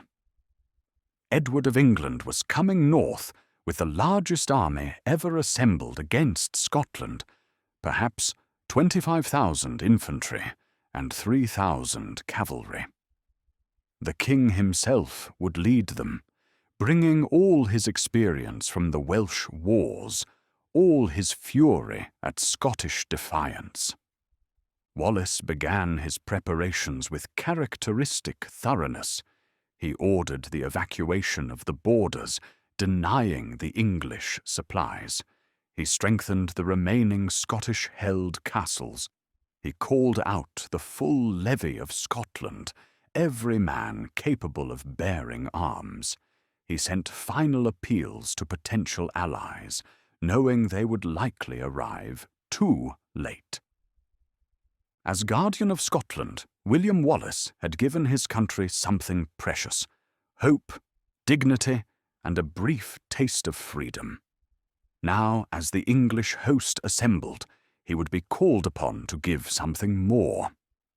Whether victory or defeat awaited, whether glory or disaster, he would face it not as William Wallace the rebel, but as the chosen defender of Scottish independence. The Guardian's greatest test was approaching with the inexorable certainty of the changing seasons, and all of Scotland held its breath. Edward Plantagenet, first of that name, King of England, Lord of Ireland, and self-proclaimed Overlord of Scotland, stood on the battlements of Carlisle Castle in the spring of 1298 and gazed north with eyes as cold as winter frost. At 60 years old, the Longshanks had lost none of his terrible majesty. If anything, age had distilled his ruthlessness into something purer, more frightening, a will that would break before it would bend. The news of Stirling Bridge had reached him in Flanders like a physical blow. His carefully constructed subjugation of Scotland, achieved at such cost in gold and blood, had been shattered by a common brigand. Worse, this Wallace had dared to raid into England itself, burning and pillaging across Northumberland and Cumberland, showing Edward's own subjects that their mighty king could not protect them. "Bring me every man capable of bearing arms," Edward commanded his marshals. "Empty the prisons of their debtors, if they will serve. Summon the Welsh who know the price of rebellion. Call upon the Irish lords who owe me service. By God's teeth, I shall make such an example of Scotland that no nation will dare defy England for 1,000 years." The army that assembled was indeed the largest England had ever fielded against Scotland. Contemporary chroniclers, prone to exaggeration but not entirely untrustworthy, spoke of 30,000 men gathering at the muster points. The reality was likely closer to 25,000. But even this smaller figure represented an overwhelming force. The cavalry alone was magnificent. 3,000 mounted men, from the great earls in their plate armor to the lighter-armed hobblars who would scout and pursue. The Earl of Norfolk, Roger Bigod, led them, a man who had fought in the Holy Land and understood the brutal arithmetic of war. Under him rode the flower of English chivalry, Humphrey de Bohun, Earl of Hereford, Guy de Beauchamp, Earl of Warwick, John de Warenne, Earl of Surrey, seeking redemption for his humiliation at Stirling Bridge. But it was the infantry that formed the army's iron core. 10,000 English longbowmen, their yew bows capable of driving arrows through mail at 200 paces. These were not conscripts, but professional soldiers, men who had trained since childhood to draw the heavy bows, whose shoulders were deformed from the constant practice, who could loose 12 aimed arrows in a minute. Behind them came the Welsh spearmen, 5,000 strong, veterans of their own failed rebellions, who now served their conqueror with the bitter efficiency of men who had learned the price of resistance.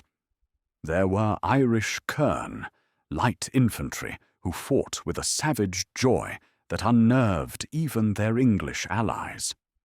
Gascon crossbowmen from Edward's French territories, their weapons slower than longbows, but capable of punching through the heaviest armor. Most ominously, Edward brought siege engines, not the crude catapults of earlier wars, but sophisticated trebuchets designed by Master James of St. George, the genius who had built Edward's Welsh castles. These machines could hurl stones weighing 300 pounds over 300 yards, reducing castle walls to rubble, crushing men like insects. The supply train stretched for miles, wagons loaded with arrows by the 100,000, spare weapons, armor, tools for building and breaking. Edward had learned from his Welsh campaigns that victory came not from battlefield glory, but from logistical superiority. An army that was well fed, well equipped, and well supplied would defeat brave but hungry enemies every time. As this juggernaut rolled north in June 1298, it consumed everything in its path. Edward's orders were explicit. Scotland was to be broken, not conquered. Every farm that might feed Wallace's army was burned. Every mill that might grind Scottish grain was destroyed. Livestock was slaughtered or driven south. Wells were poisoned with animal carcasses. This was not war. It was extermination. The English Chronicle records Edward's words to his commanders. "I do not seek Scotland's submission, but its obliteration as a realm. Let them keep their mountains and moors. They shall have nothing else. No crops to harvest, no beasts to tend, no mills to grind, no markets to trade. They will beg for the mercy of death before I am finished." Wallace, receiving intelligence of the approaching storm, faced an impossible decision.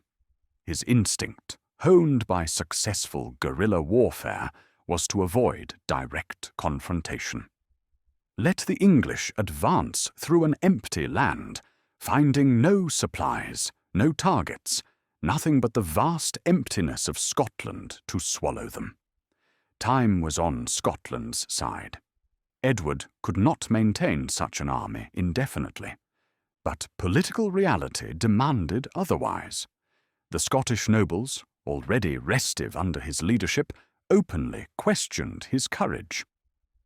"Will our guardian run forever?" asked John Comyn, the most powerful of the Scottish magnates.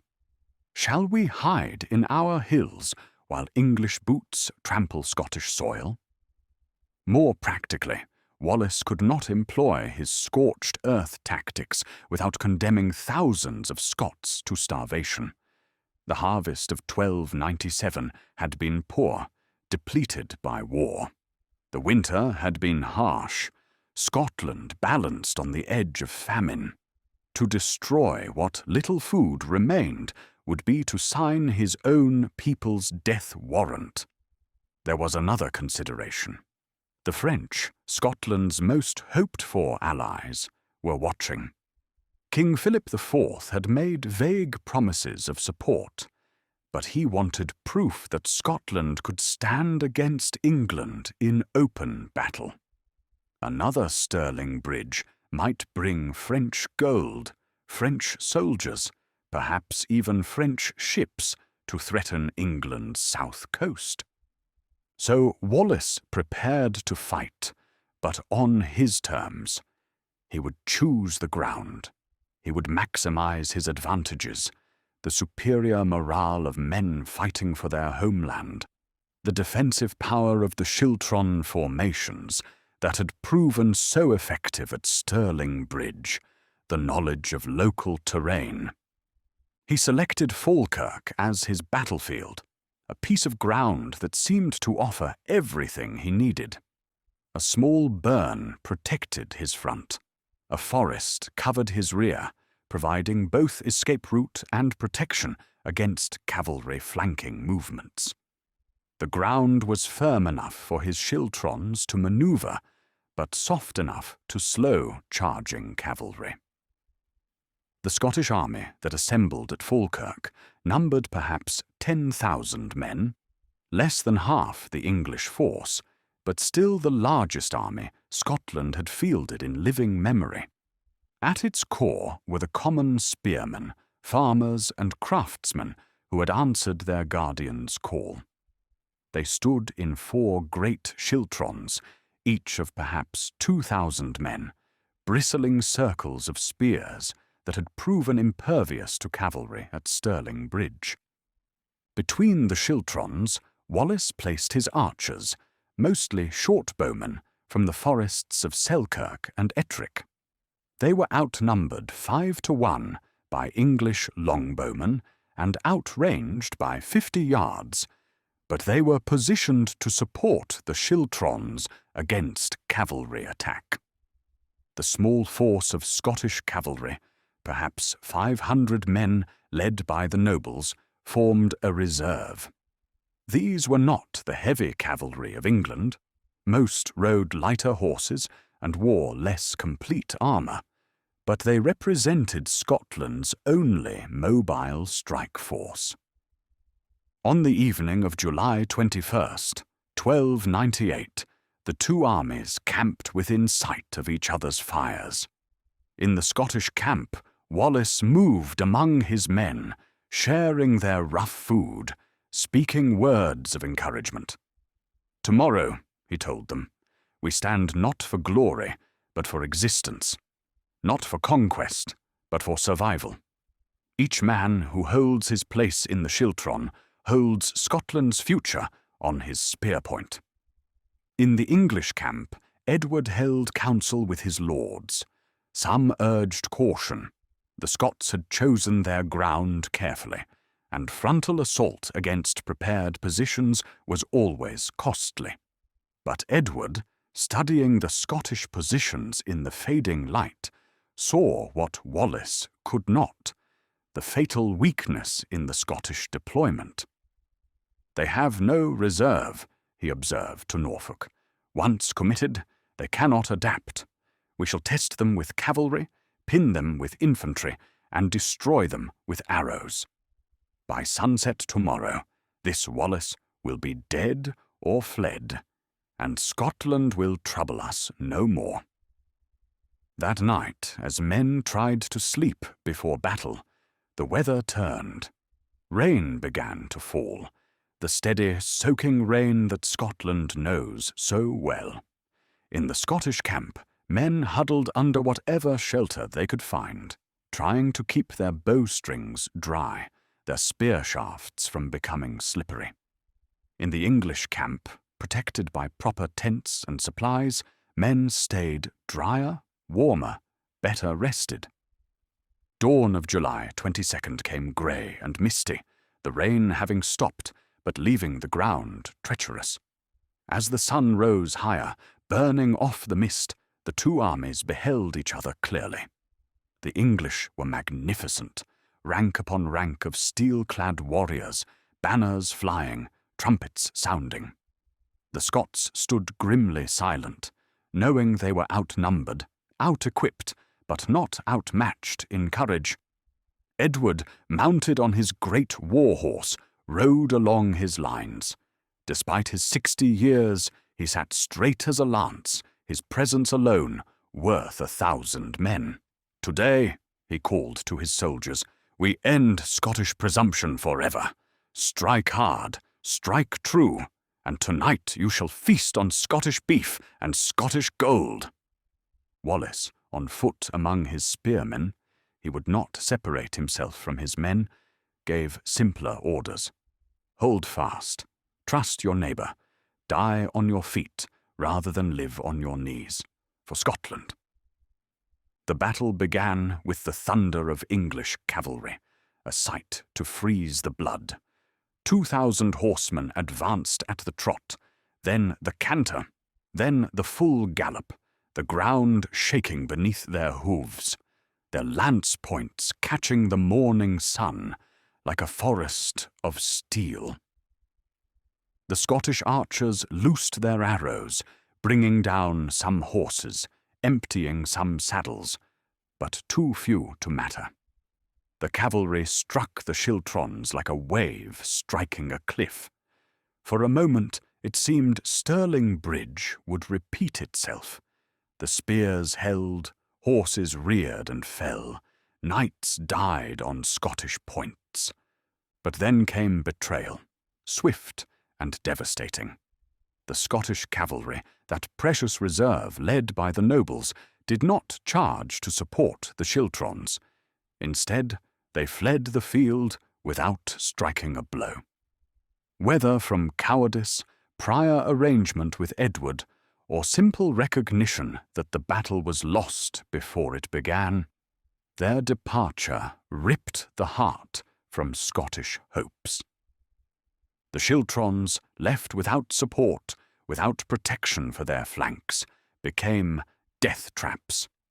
Edward pulled back his cavalry and brought forward his true battle winners, the longbowmen. 10,000 archers advanced to within their killing range and began their deadly work. Picture the horror of those Scottish spearmen, standing in their dense formations as arrows fell like deadly rain. They had no shields large enough to protect them, no armour strong enough to stop the bodkin points. Men fell by the dozens, then by the hundreds, but the survivors could not flee. To break formation was to invite the cavalry to complete the slaughter. Wallace watched his army die, unable to do anything to save them. The schiltrons, those formations that had brought victory at Stirling Bridge, had become coffins. The English archers, with characteristic efficiency, simply stood and shot, reloading and loosing, as methodical as farmers threshing grain. Some schiltrons tried to advance, to close with the archers, but movement broke their cohesion. English cavalry, watching like wolves, charged into the gaps. Other schiltrons tried to retreat to the forest, but the soft ground that was supposed to slow the English now trapped the Scots. Men died trying to run, speared in the back or ridden down like animals.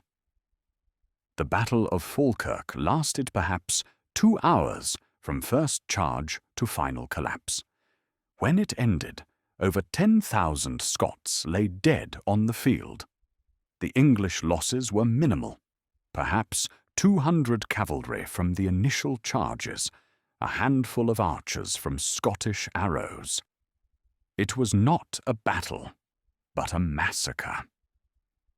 Wallace himself escaped, though whether through valour or luck is disputed. Some say he cut his way through the English lines with a small group of followers. Others claim he fled when he saw the nobles desert. What is certain is that he survived, though his army, his authority, and perhaps his spirit didn't. Edward surveyed the carnage with satisfaction. "Let this be a lesson," he proclaimed, "to all who would defy England's might." He ordered no pursuit of survivors. Dead men told no tales, but living men could spread fear. He wanted every Scot to know what happened when they resisted. In the days following Falkirk, Edward's army completed the destruction of southern Scotland. Stirling fell without resistance. Perth surrendered. St. Andrews submitted. The great abbeys were plundered, their treasures sent south. The English seemed unstoppable. But Scotland, though blooded, was not broken. In the highlands, resistance continued. In the forests, small bands of fighters refused to yield. And somewhere in those vast wild spaces, William Wallace, no longer guardian but not yet legend, began the long, bitter journey from defeat to defiance, from failure to immortality. The wrath of England had fallen upon Scotland like a hammer upon an anvil. But as any blacksmith knows, sometimes the metal that emerges from such blows is stronger than what went in. The morning sun of July 22nd, 1298, rose reluctantly through lingering mist, as if heaven itself hesitated to illuminate the slaughter about to unfold on the gentle slopes near Falkirk. Where yesterday cattle had grazed and farmers had tended their summer crops, now stood two armies whose collision would echo through centuries of Scottish memory. William Wallace positioned his forces with the careful consideration of a man who knew he was playing his last card. The four great schiltrons, those hedgehog formations of spears that had brought victory at Stirling Bridge, stood like islands in a sea of trampled grass. Each formation held 2,000 men, common folk mostly, whose hands that should have been holding plough handles or craftsmen's tools now gripped 12-foot pikes. Between these human fortresses, Scottish archers crouched behind wooden stakes driven into the soft ground. They were perhaps 1,000 strong, men from the forests of Ettrick and Selkirk who had learned their craft-hunting deer and now hunted deadlier prey. Their bows were shorter than the fearsome English longbows, their range less, but in their hearts burned the fierce flame of men defending their homeland. Behind the schiltrons, that small force of Scottish cavalry waited, 500 mounted men led by the great nobles. John Comyn, called the Red, sat his destrier with the easy grace of a born horseman. The Earl of Strathearn adjusted his mail coif nervously. These men had everything to lose, and, as events would prove, little appetite for losing it. Wallace himself stood with the men of the first schiltron, refusing the relative safety of a command position. He wore mail taken from an English knight at Stirling Bridge, carried the great two-handed sword that had become legendary. But most importantly, he carried the hopes of every common Scot who believed that courage could overcome numbers, that right could defeat might.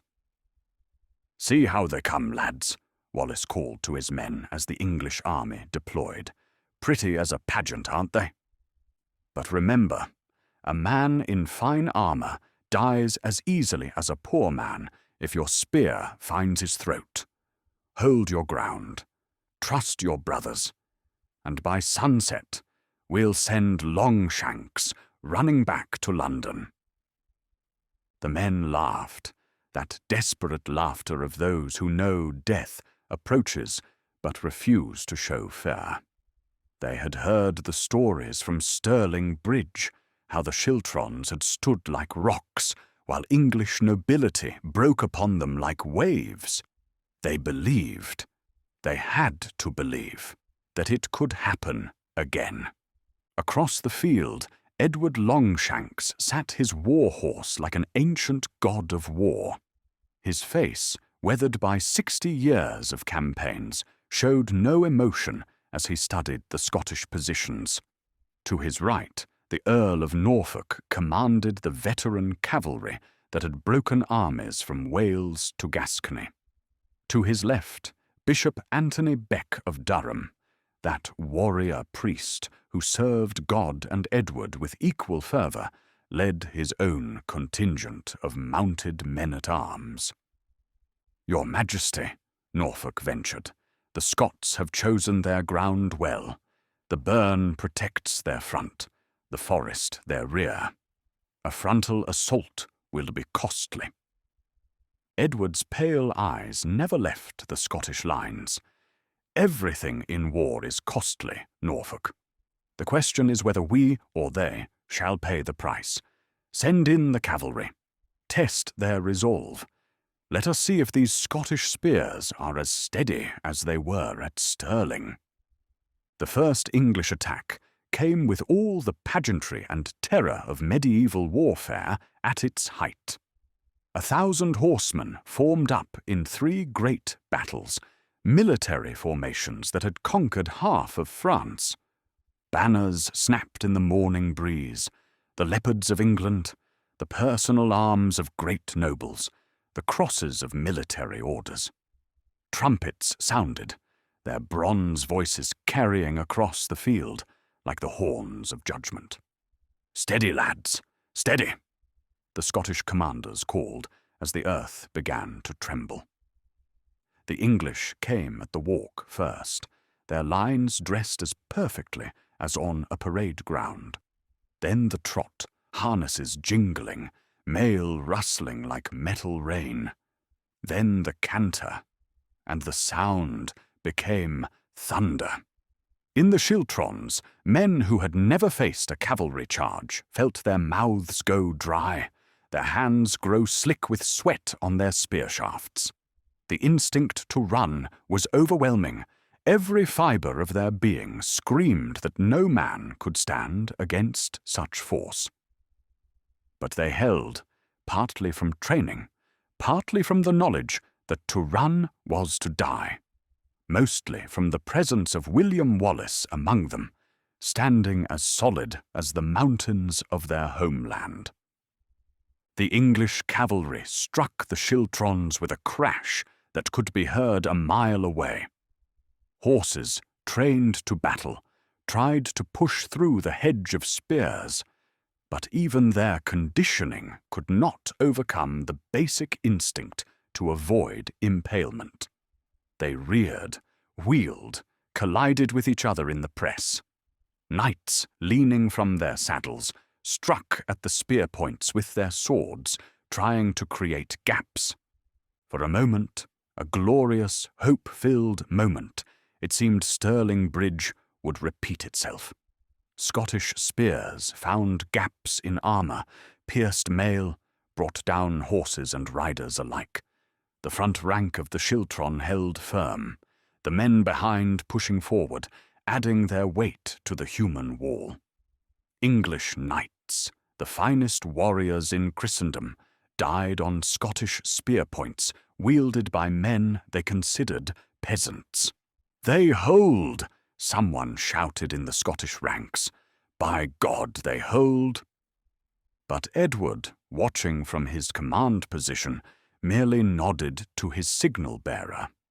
A horn sounded, different from the charge, and the English cavalry wheeled away with the discipline that made them feared across Europe. They had not broken. They had simply completed their task. Now came the moment when the battle truly turned. The Scottish nobles, those 500 cavalry who represented the only mobile reserve, the only force that could countercharge the English or protect the vulnerable archers, made their decision. Without a word of warning, without even the pretense of combat, they turned their horses and left the field. The betrayal was so sudden, so complete, that for a moment neither army seemed to comprehend what had happened. Then understanding rippled through the Scottish ranks like ice water. They had been abandoned by their own nobility, left to face Edward's fury alone.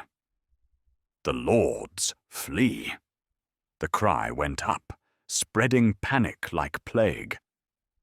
"We're betrayed!"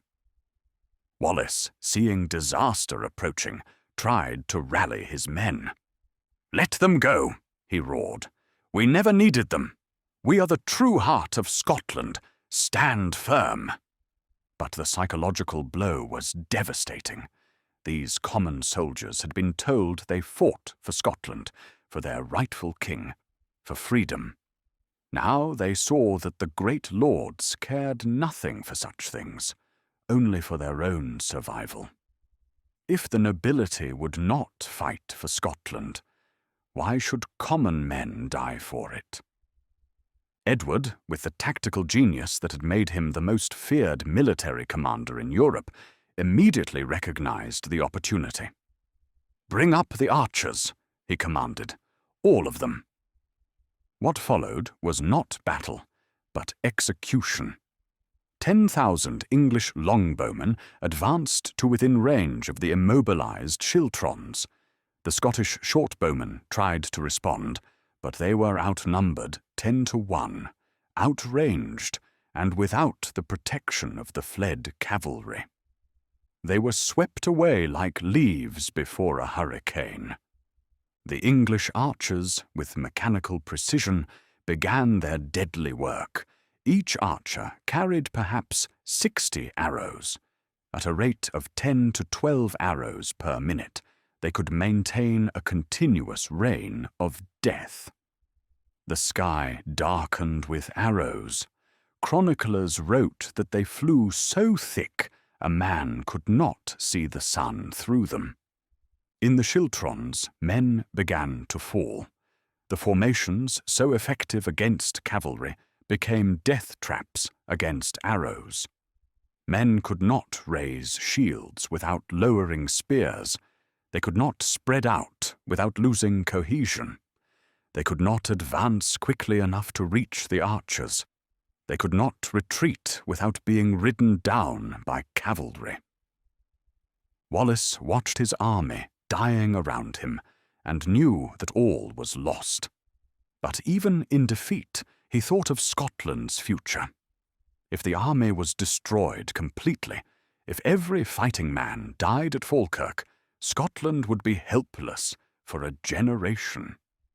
Better to save what could be saved, to preserve some seed of resistance for another day. "To the forest!" he commanded. "Break and run for the forest!" The retreat began as organized withdrawal, but quickly became a rout.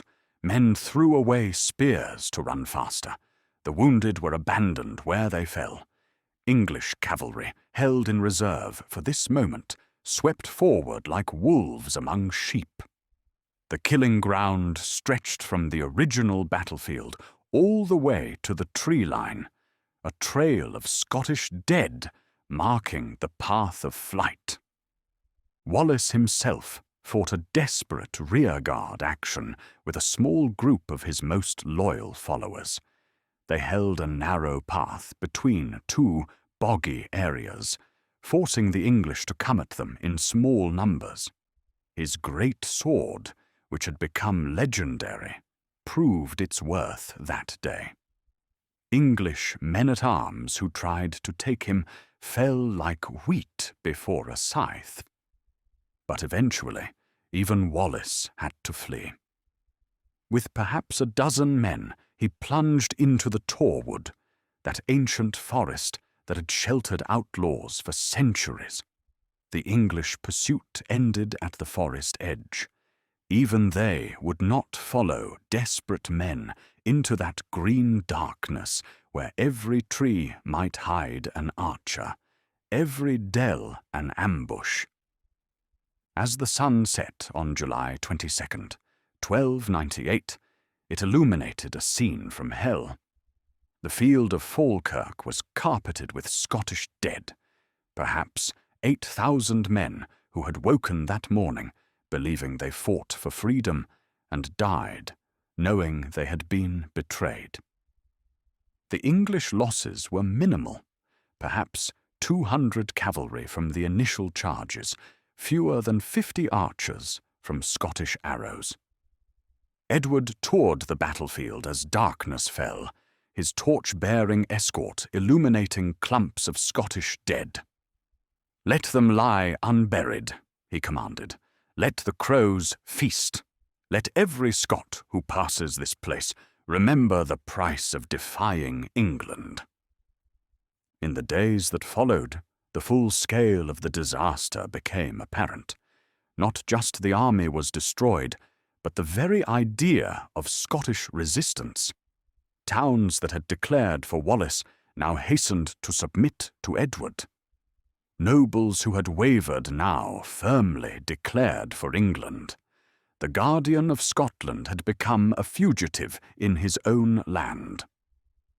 Wallace, hiding in the forests with his few remaining followers, faced the bitter knowledge that he had led thousands to their deaths. The tactics that had brought victory at Stirling Bridge had brought catastrophe at Falkirk. The nobility he had thought were allies had proven to be opportunists at best, traitors at worst.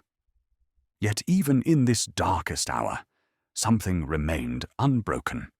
Call it spirit, call it stubbornness, call it the inability to acknowledge defeat. Wallace and his remaining men did not surrender, did not flee the country, did not bow to Edward's authority.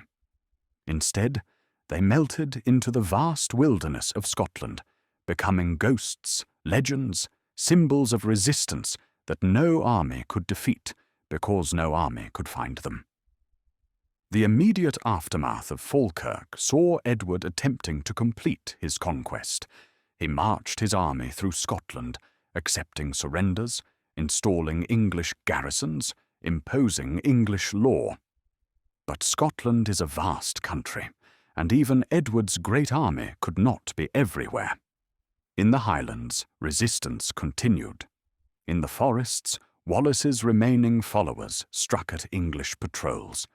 In the hearts of common Scots, the flame of freedom, dimmed but not extinguished, continued to burn.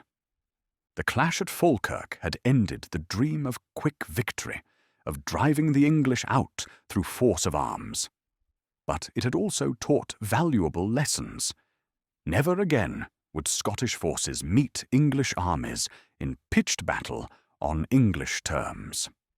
The future of Scottish resistance lay not in schiltrons and cavalry charges, but in guerrilla warfare, in political manoeuvring, in the patient exploitation of English weaknesses. Wallace himself, though no longer guardian, though defeated and discredited in the eyes of many, remained free. And as long as he remained free, as long as one Scot refused to bow to English authority, Edward's victory was incomplete. The hammer of the Welsh had struck Scotland a terrible blow, but the anvil had not broken. In the months and years that followed Falkirk, a new phase of the Scottish Wars of Independence would begin.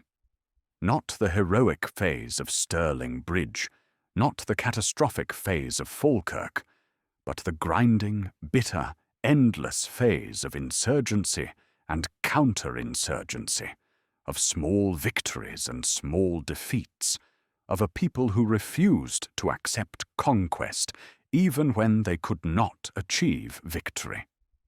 And through it all, Like a ghost haunting Edward's triumph, moved William Wallace, no longer guardian, no longer commander of armies, but something perhaps more powerful. A symbol, a reminder, a promise that Scotland's story was not yet ended. In the depths of Selkirk Forest, where ancient oaks grew so thick their branches blocked the sun even at midday, William Wallace sat by a small fire and contemplated the ruins of his dreams. It was autumn of 1298, 3 months after Falkirk, and the great guardian of Scotland had become an outlaw once more. Around him, perhaps 30 men remained of the thousands who had once followed him. The faithful few who had chosen exile and hardship over submission and comfort. The Scotland that emerged from Falkirk's blood-stained field was a broken land. Edward's army had swept through the lowlands like a plague, burning what they couldn't steal, killing what they couldn't cow. The great castles flew English banners, English garrisons controlled the towns, English law superseded Scottish custom. The nobility, those who had survived, had largely made their peace with the conqueror. Yet resistance, like water seeping through rock, found its way. In the highlands, where clan loyalty mattered more than royal decree, chiefs who had never fully accepted any authority continued their ancient ways. In the forests, small bands of irreconcilables carried on a war of pinpricks. An English patrol ambushed here, a supply convoy vanished there, a tax collector found floating in a river with no explanation. Wallace had formally resigned the guardianship shortly after Falkirk, recognizing that his defeat had destroyed his political authority. The nobility, eager to distance themselves from his failure, had quickly elected new guardians, Robert the Bruce, Earl of Carrick, and John Comyn the Younger, representing the 2 most powerful factions in Scotland. These men, who had been conspicuously absent from Falkirk's battle, now claimed leadership of Scottish resistance. But their resistance was of a different character than Wallace's. Where he had fought for principle, they manoeuvred for advantage. Where he had united common and noble, they perpetuated ancient divisions. Their guardianship was marked more by their rivalry with each other than their opposition to England. Wallace, watching from his forest exile, must have felt the bitter irony. The nobles who had betrayed him at Falkirk now claimed to lead the cause he had championed. Yet he understood political reality. Scotland needed leaders the nobility would follow, even if those leaders were compromised. His time as guardian was over, but his war was not. In the winter of 1298–99, Wallace made a decision that would define the remainder of his life. If he could not defeat England with Scottish arms, perhaps he could find allies abroad who could pressure Edward diplomatically or militarily. He would go into voluntary exile, becoming Scotland's ambassador to the courts of Europe. The journey itself was an epic of endurance and danger. Scotland's ports were controlled by English forces, making normal departure impossible. Wallace and a small group of followers had to make their way to the western coasts, to the wild shores of Argyll, where Norse-descended lords still maintained a degree of independence. From there, they took ship in a small trading vessel, dodging English patrols in the Irish Sea. The winter crossing was brutal, storms that lasted days, waves that towered over their small craft, cold that turned sea spray to ice on their beards. More than once, they must have thought the sea would claim them where English swords had failed. They made landfall in France at the port of La Rochelle, where Scottish merchants had traditionally traded wine for wool. King Philip IV of France, known as Philip the Fair for his handsome appearance, though his character was anything but fair, received Wallace with calculated interest. Here was a tool to use against his English enemy, a way to distract Edward without committing French forces. The French court at Paris was a revelation to Wallace, a world away from the rough halls of Scottish nobles. Here was wealth beyond imagining, tapestries that cost more than Scottish estates, clothing adorned with jewels, food spiced with treasures from the Orient. The courtiers, perfumed and powdered, regarded this giant Scottish warrior with a mixture of fascination and disdain. Wallace, for his part, navigated this foreign world with surprising skill. His education, that grounding in Latin and French his family had provided, served him well. He could discourse with bishops in the language of the church, negotiate with nobles in the language of diplomacy. Those who expected a barbarous savage found instead an intelligent, articulate advocate for his cause. Philip provided letters of support, promises of future aid, but little concrete assistance. French policy was to keep the Scottish rebellion alive, enough to distract Edward, but not successful enough to actually win. A prolonged conflict that drained English resources served French interests better than Scottish victory. From France, Wallace travelled to Rome, seeking papal support. The journey across Europe was itself a testament to his determination. Through lands ravaged by their own wars, across alpine passes where snow lay deep even in summer, through Italian city-states where every ruler had his own agenda, Wallace carried Scotland's cause. Pope Boniface VIII, embroiled in his own conflict with Philip of France over clerical taxation, received Wallace with cautious interest. The Pope had no love for Edward, who challenged papal authority in England, but neither did he wish to alienate a powerful monarch. The support he offered was moral rather than material. Proclamations that Scotland's cause was just, that its independence should be respected, words that carried weight in Christendom, but no soldiers to enforce them. Throughout 1299 and 1300, Wallace travelled across Europe like a diplomatic ghost, appearing in courts from Norway to the Mediterranean. Everywhere his message was the same. Scotland sought only its ancient freedom. England was the aggressor.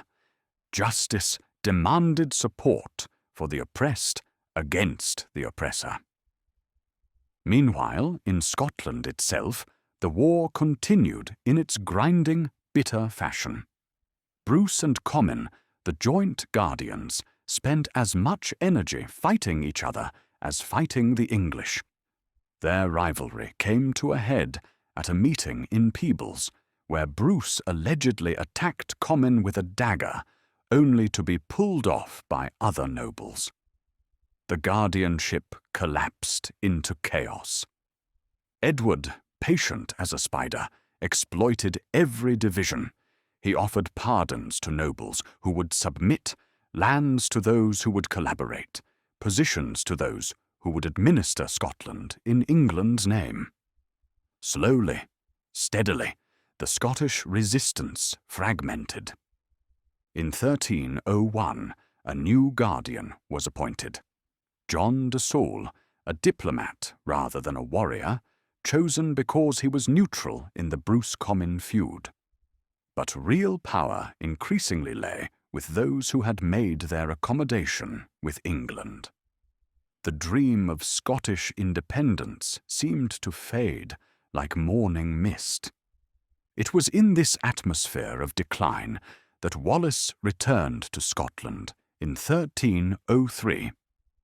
Why he came back remains a mystery. He had been offered positions in French service, could have lived comfortably as a mercenary captain. Perhaps he could not bear exile from the land he loved. Perhaps he believed he could still make a difference. Perhaps he simply preferred to die in Scotland rather than live anywhere else. The Scotland he returned to had changed dramatically. Edward had launched another invasion in 1303–04, this time methodical and thorough. He had brought not just an army, but an administration. English clerks recorded every Scottish holding. English judges imposed English law. English sheriffs collected English taxes. This was not conquest, but absorption. Wallace found himself almost alone. The nobles who had once followed him had submitted to Edward. The common people who had risen at his call were exhausted by years of war. He commanded perhaps 100 men, hiding in forests and hills, striking at English forces when opportunity arose, but achieving nothing of strategic importance. Yet his mere presence was significant. As long as William Wallace remained free, Edward's conquest was incomplete. The English king, now nearing 70, became obsessed with capturing this one man who symbolized Scottish defiance. Rewards were offered: land, gold, pardons for past crimes. Patrols scoured the countryside. Spies infiltrated Scottish communities. Wallace's life during these final years was one of constant movement, constant danger. He could trust no one completely, for anyone might be tempted by English gold. He slept in different places each night, sometimes in hidden caves, sometimes in the homes of sympathizers, often under the open sky. His companions dwindled as some were killed, others captured, still others simply gave up. The stories from this period blend history with legend. There's the tale of Wallace disguising himself as an old woman to pass through English checkpoints. The story of him working as a common labourer on an English castle, gathering intelligence while hiding in plain sight. The account of him rescuing Scottish prisoners from an English convoy, then vanishing into the heather before pursuit could be organized. What emerges from these tales, whether true or embellished, is a portrait of a man who refused to surrender, even when surrender was the rational choice. Wallace had no army, no political authority, no realistic hope of victory. Yet he continued to resist, as if resistance itself was victory, as if the mere act of defiance was worth any price.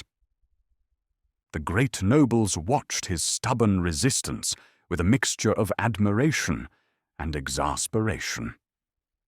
Robert the Bruce, playing his careful game of submission and rebellion, reportedly said, "Wallace has the courage we all claim, but few possess. He will die for Scotland while we live for ourselves." John Comyn, more pragmatic, observed, "Wallace fights a war that is already lost. Better to preserve what we can through negotiation than lose everything through futile resistance." But among the common people, Wallace remained a hero. Songs were sung about him in taverns, though singing them risked English punishment. Mothers told their children stories of the guardian who had made Scotland free, if only for a moment. Priests, when they thought no English ears were listening, prayed for his safety. The net, however, was closing. Edward had appointed a new lieutenant in Scotland, Sir John Seagrave, with specific orders to capture Wallace. More importantly, he had begun to turn Scots against Scots, offering pardons and rewards to those who would hunt their own countrymen. By early 1305, Wallace's band had shrunk to fewer than 20 men. They were constantly on the move, constantly hungry, constantly looking over their shoulders. The forests that had once sheltered them were now filled with enemies. The people who had once supported them were now too frightened or too exhausted to help. Yet even then, reduced to little more than a brigand chief, Wallace maintained his dignity and purpose. A letter he supposedly wrote during this period, though its authenticity is disputed, captures his spirit. "I cannot be a slave to King Edward, for I have sworn the contrary. While life permits, I shall oppose his unjust conquest with whatever strength God grants me." The end was approaching with the inevitability of winter. Too many people knew Wallace's hiding places. Too many former allies had reasons to betray him. Too many English agents were searching. The only questions were when and how he would be taken, and whether he would die fighting or be captured alive. As 1305 progressed, Wallace must have known his time was running out. Yet he did not flee Scotland again, did not seek safety in exile. He remained in the land he loved, among the people he had fought to free, maintaining his resistance even when resistance seemed meaningless. The long road of resistance had led Wallace from triumph at Stirling Bridge through disaster at Falkirk to this: a handful of men hiding in the heather, hunted by both English and Scots, achieving nothing but the simple, stubborn refusal to submit. Yet that refusal, that demonstration that not all Scots would bow to English power, would prove more lasting than any battle victory. For in the end, Wallace's greatest achievement wasn't what he accomplished, but what he represented. The unconquerable spirit of Scottish independence, the principle that freedom was worth any sacrifice, the example that would inspire others long after he was gone. The betrayal came on a humid night in August 1305, near Glasgow, in a modest house where William Wallace had thought himself safe among friends. John de Menteith, a Scottish knight who had once fought for independence, had made his devil's bargain with the English. For lands and pardons, for gold and position, he would deliver Scotland's most wanted man. The house belonged to Ralph Ray, supposedly a sympathizer, who had offered Wallace shelter for the night. Wallace, exhausted from weeks of constant movement, had accepted. With him were two companions, men who had stayed loyal through all the bitter years since Falkirk. They had eaten a simple meal of oatcakes and ale, had spoken quietly of better days, had prepared to sleep with the wary rest of hunted men. But Menteith's soldiers were already surrounding the house, moving through the darkness with practiced stealth. 60 men, a mixture of English soldiers and Scots who had chosen Edward's peace over Wallace's war. They carried no torches. Light would warn their quarry. They made no sound. Surprise was essential. Wallace asleep might be taken. Wallace awake would die fighting and become a martyr. The door burst inward just after midnight. Wallace, sleeping in his clothes as always, reached for his sword, that legendary two-handed weapon that had drunk so much English blood. But there were too many, too close. too quick. In the confined space of the small house, his great sword was a disadvantage. The shorter weapons of his attackers found their marks. Yet even surprised, even overwhelmed, Wallace fought with the fury that had made him legend. One attacker fell with a crushed skull. Another screamed as Wallace's dirk found his throat. For a moment, just a moment, it seemed the giant Scot might cut his way free. Then Menteith himself entered the fray, calling out in Gaelic, in the old tongue that Wallace would recognize, "Yield, William! You are surrounded. Your death here serves no purpose." Wallace, blood running from multiple wounds, his strength finally failing after years of hardship, recognized the voice. The betrayal was complete, taken not by English enemies, but by a Scottish brother. The fight went out of him. He lowered his sword, straightened his massive frame, and spoke his last words as a free man. "I yield to you, Menteith, and may your treachery haunt you all your days."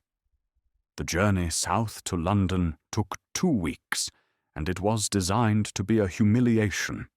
Wallace was tied to a horse, his feet bound beneath its belly, his hands tied before him. Through every Scottish town they passed, people were forced to come out and witness their hero's captivity. English soldiers announced at each stop, "See the great Wallace. See how England deals with rebels."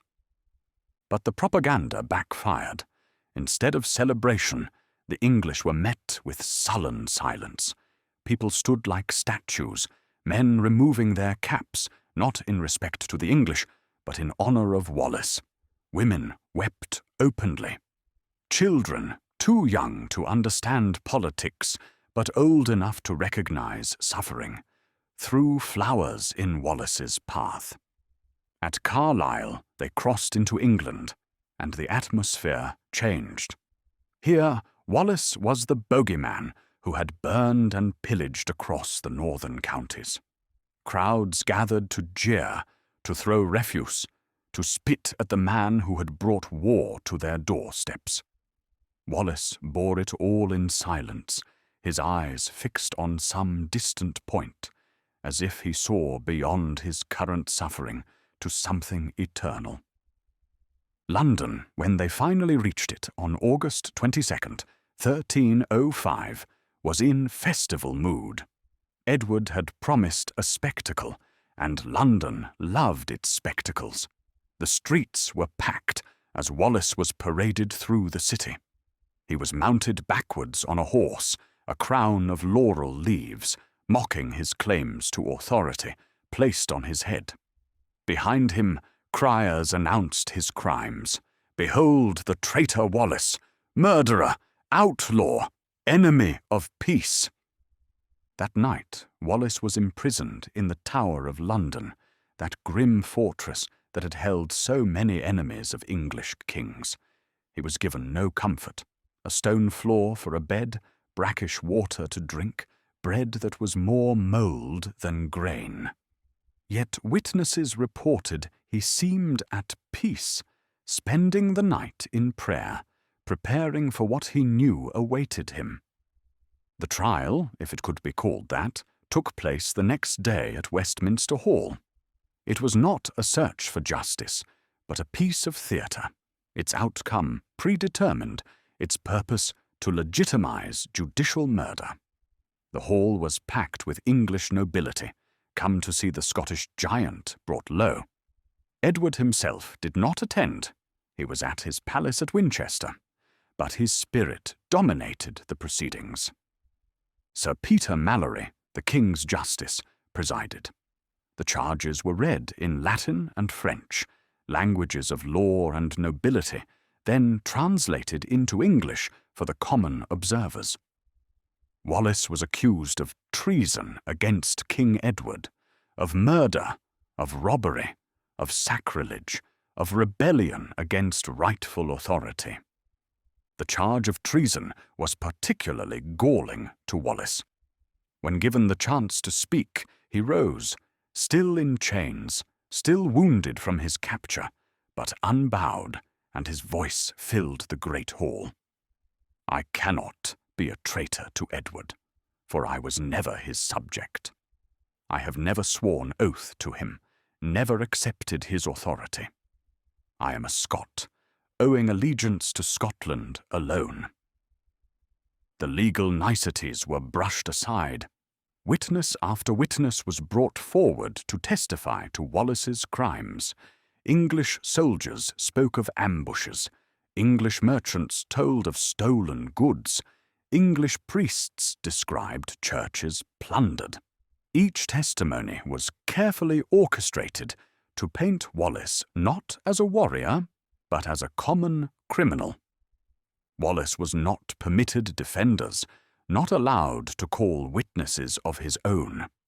When he tried to speak of English atrocities in Scotland, he was silenced. When he attempted to explain the justice of Scottish resistance, he was told such matters were irrelevant. The trial was not about truth, but about power. Not about justice, but about example. The verdict was never in doubt. Guilty on all charges. The sentence, however, was extraordinary, even by the harsh standards of medieval justice. Edward had specified that Wallace's death should be so terrible that no Scot would ever again dare raise a hand against England.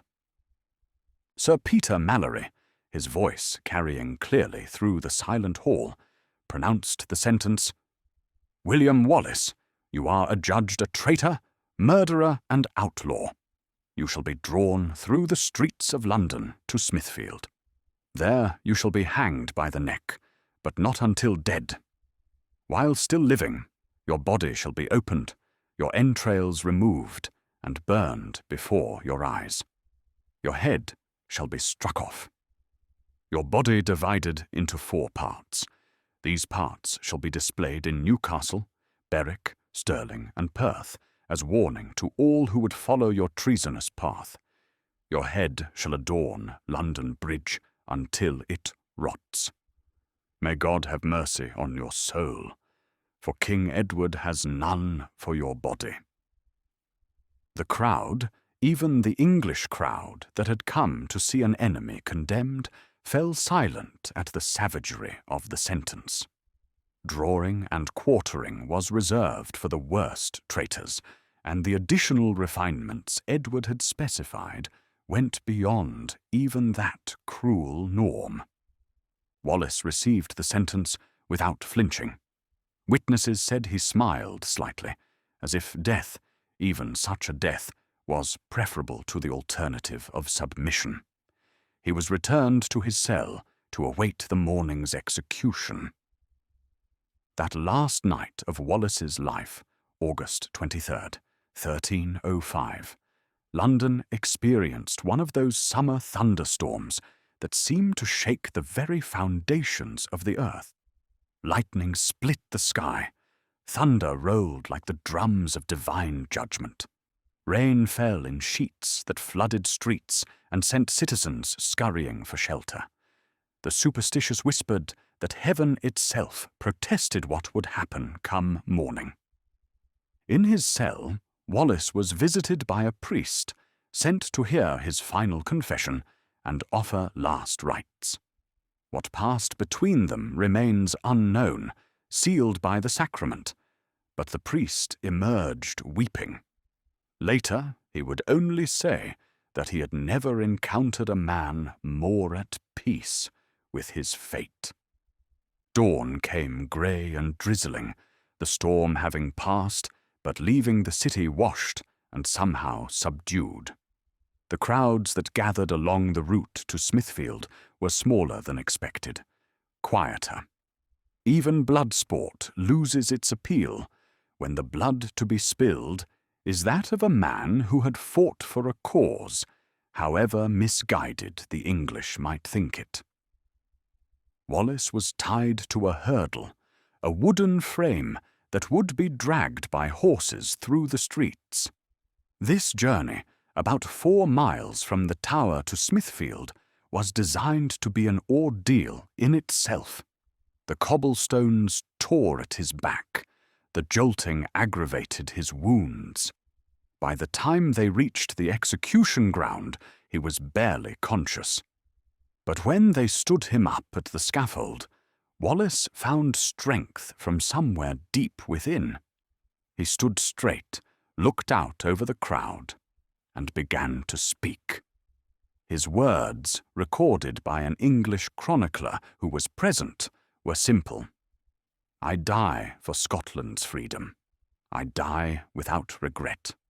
I die knowing that my death will inspire others to continue what I began. Scotland will be free." The executioner, a professional who took no pleasure in his work, approached. The noose was placed around Wallace's neck. The ladder was kicked away. But true to the sentence, he was cut down while still alive, gasping and choking, but conscious.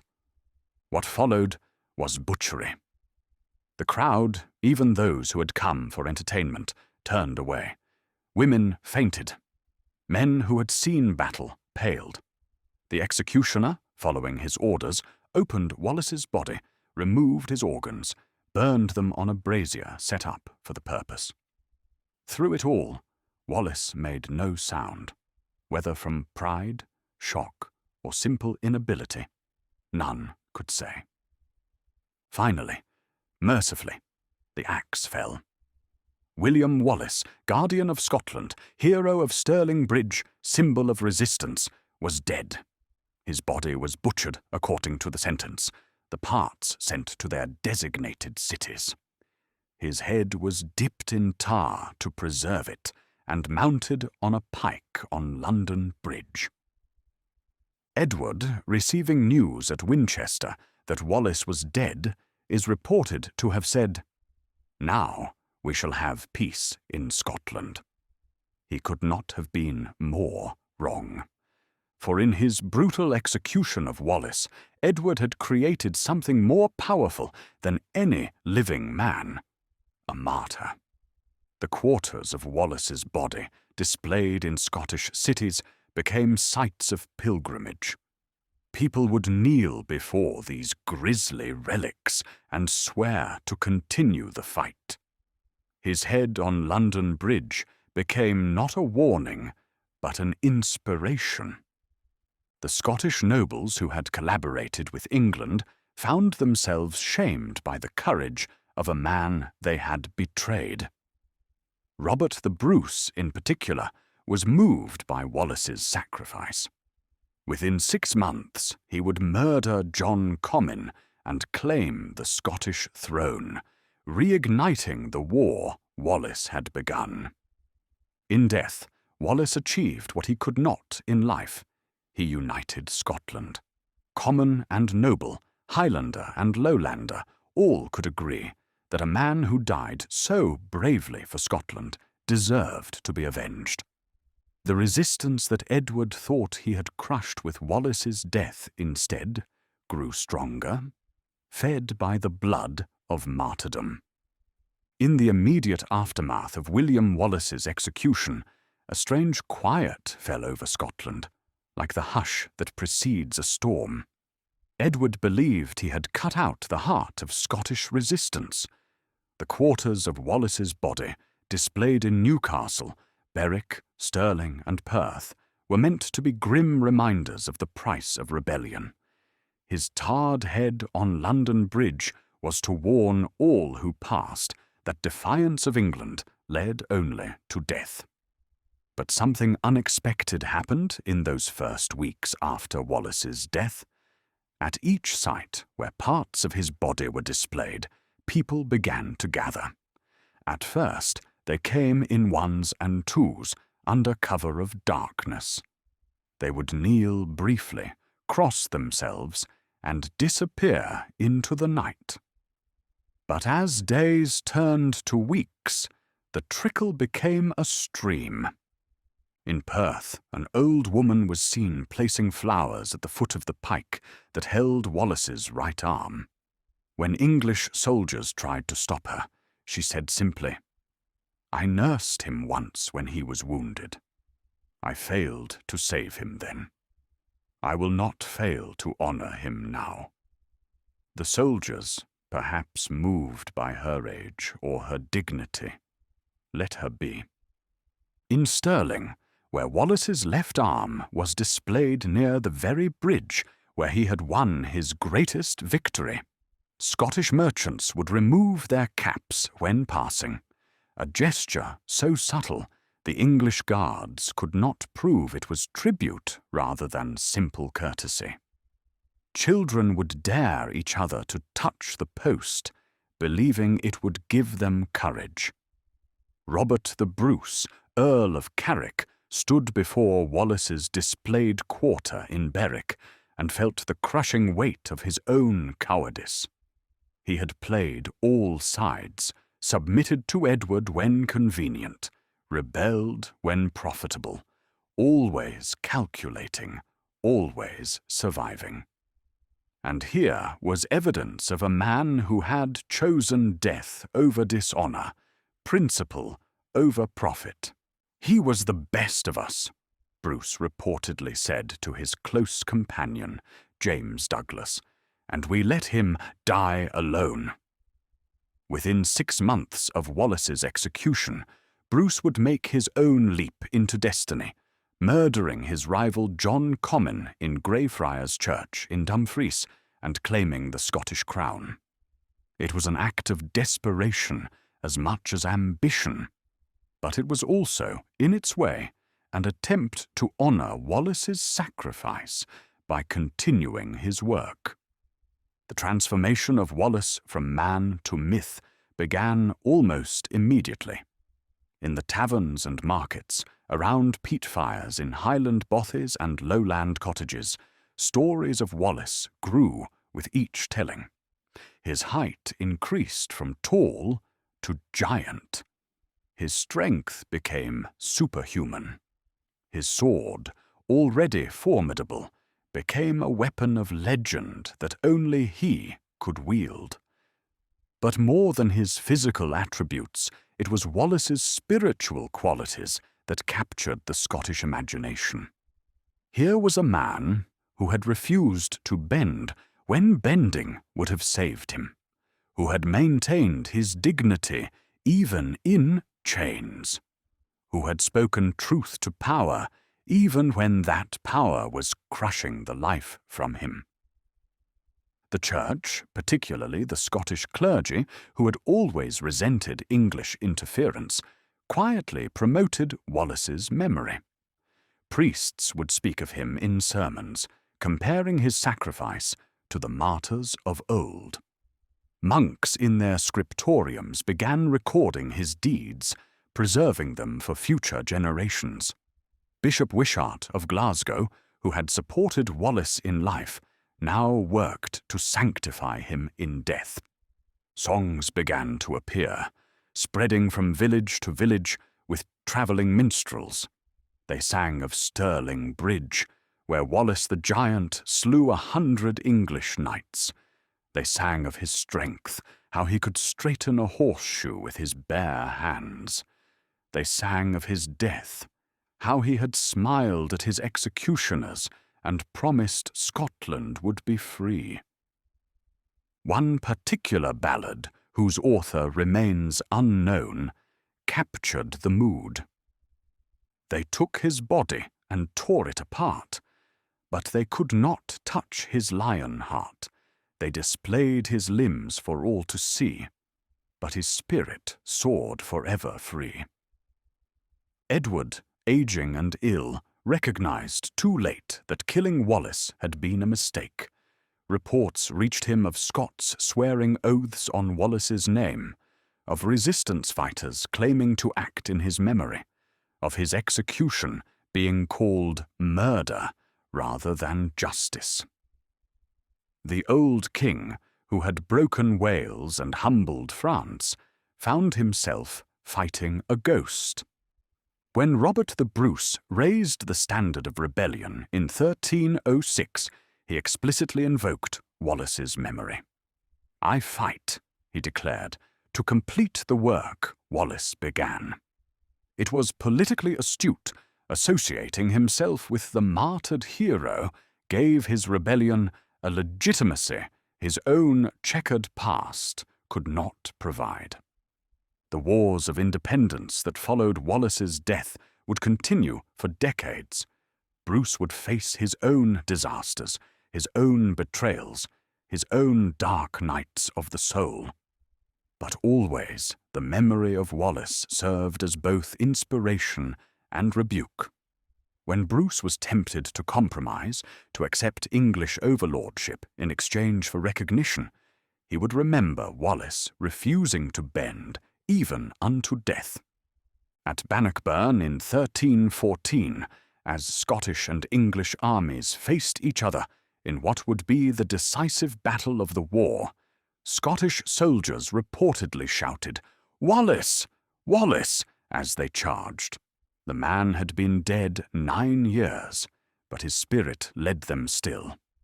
When the English broke and fled, leaving Scotland victorious, many said it was Wallace's ghost they had seen fighting in the Scottish ranks.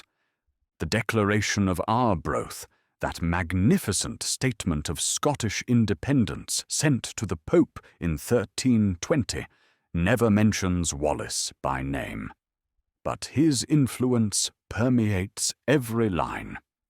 The Declaration's famous passage, "It is not for glory, nor riches, nor honours that we fight, but for freedom alone, which no good man gives up except with his life," could have been Wallace's own words. As the immediate memory of Wallace, the man, faded, Wallace the legend grew stronger. By the late 14th century, he had become Scotland's national hero, the embodiment of resistance to foreign domination. Every generation of Scots would interpret him according to their own needs and understanding. In the 15th century, a poet known as Blind Harry would write The Wallace, an epic poem that would become, after the Bible, the most widely owned book in Scotland. Harry's Wallace was part historical figure, part Arthurian knight, part Scottish messiah. The poem took enormous liberties with history, inventing battles, creating romances, adding supernatural elements. But it captured something essentially true about Wallace's meaning to Scotland. Blind Harry wrote his poem during the reign of James III, a time when Scotland was again threatened by English aggression. His Wallace was a reminder that Scotland had stood against England before and could do so again. The poem's version of Wallace's last words became Scotland's unofficial motto: "Freedom is best, I tell thee true, of all things to be won." The Scottish Reformation of the 16th century might have diminished Wallace's status. He was, after all, a figure associated with the Catholic Church that the Reformers were overthrowing. But John Knox and his followers found in Wallace a proto-Protestant hero, a man who had stood against tyranny, who had refused to bow to unjust authority. They emphasized his education, his ability to speak Latin, his letters to foreign courts, portraying him as a thinking man's rebel rather than a mere warrior. When James VI of Scotland became James I of England in 1603, uniting the crowns, Wallace's memory became problematic. Here was a Scottish king ruling England, the very nation Wallace had fought. James tried to suppress Wallace's cult, discourage the songs and stories, but Wallace had passed beyond official control. He belonged to the people now, and the people would not forget. The 18th century brought the Act of Union, making Scotland and England one kingdom. Scottish independence seemed lost forever. Yet Wallace's memory endured, perhaps even strengthened. He became a symbol of what had been lost, a reminder of when Scotland stood free. Jacobites invoked him in their attempts to restore the Stuart dynasty.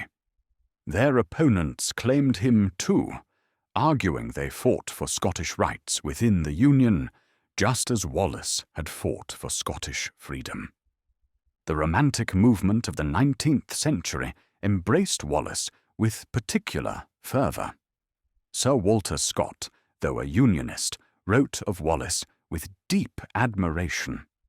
His novels, read across Europe, spread Wallace's fame beyond Scotland. Tourists began visiting Stirling Bridge, the Wallace Monument was erected, and Scottish emigrants carried stories of Wallace to America, Canada, Australia, wherever Scots settled. Each wave of Scottish nationalism would claim Wallace. When industry transformed Scotland in the 19th century, Wallace became a working-class hero, a common man who had challenged aristocratic power. When democracy expanded, he was portrayed as a fighter for popular sovereignty against royal absolutism. When empire reached its height, he was the anti-imperialist, defending small nations against larger powers. The 20th century brought new interpretations. During World War I, Wallace was invoked as a defender of small nations' rights, Scotland's contribution to the principle that what might does not make right. During World War II, he was the resistance fighter, showing that occupation could be resisted, that collaborators would be remembered with shame, while those who fought would be honoured forever. Scottish cultural Renaissance writers like Hugh MacDiarmid saw in Wallace a symbol of Scottish linguistic and cultural independence. He wasn't just fighting for political freedom, but for the right to be distinctively Scottish, to maintain traditions and languages that made Scotland unique. The late 20th century brought perhaps the most globally influential interpretation of Wallace through Randall Wallace's screenplay and Mel Gibson's film Braveheart. Though historically inaccurate in many details, Wallace never wore a kilt, never painted his face blue, certainly never had an affair with Isabella of France, who was a child when he died. The film captured something essential about Wallace's meaning. The individual standing against injustice, choosing death over submission. The film's version of Wallace's cry, "Freedom," echoed around the world. It was adopted by independence movements from Eastern Europe to East Timor. Wallace had become not just Scotland's hero, but a universal symbol of resistance to oppression. Modern Scotland continues to grapple with Wallace's legacy. In debates over Scottish independence, both sides invoke him. Nationalists see him as the eternal reminder that Scotland was once independent and could be again. Unionists argue that modern Scotland has achieved through partnership what Wallace sought through war: freedom, dignity, and self-determination. The Wallace Monument near Stirling, erected in the 19th century, receives hundreds of thousands of visitors each year. They climb its 246 steps to look out over the field of Stirling Bridge, where one man's courage changed history. The monument contains Wallace's supposed sword, a weapon so large many doubt any man could have wielded it. But then Wallace himself had become larger than life, larger than history. In Scottish schools, children still learn about Wallace. But what they learn goes beyond dates and battles. They learn that ordinary people can do extraordinary things. That principle matters more than profit. That freedom, however defined, is worth sacrifice. That one person, standing for what they believe, can inspire generations. The legend of Wallace has spread far beyond Scotland. Freedom fighters and revolutionaries from Simon Bolivar to Nelson Mandela have found inspiration in his story. He has become a universal symbol, proof that empire, no matter how powerful, cannot crush the human spirit. That resistance, no matter how futile it seems, can inspire victory long after the resistors are gone. Yet perhaps Wallace's greatest legacy is more subtle. In a world that often rewards compromise and calculation, he remains the symbol of the uncompromising stance. In an age that values survival above all, he represents the choice of meaning over mere existence. In a time when power seems absolute, he reminds us that all tyrannies eventually fall to those brave enough to resist them. 7 centuries after his death, William Wallace remains alive in the imagination, not just of Scots, but of all who value freedom over comfort, principle over profit, courage over calculation. His body was destroyed, scattered to the 4 winds. But his spirit, that indomitable refusal to bend, continues to inspire. The boy from Elderslie, who became the guardian of Scotland, who died a traitor's death on an English scaffold, achieved in death what no victory in life could have given him: immortality. Not the immortality of heaven, which he may or may not have achieved, but the immortality of human memory, where he stands forever young, forever brave, forever free.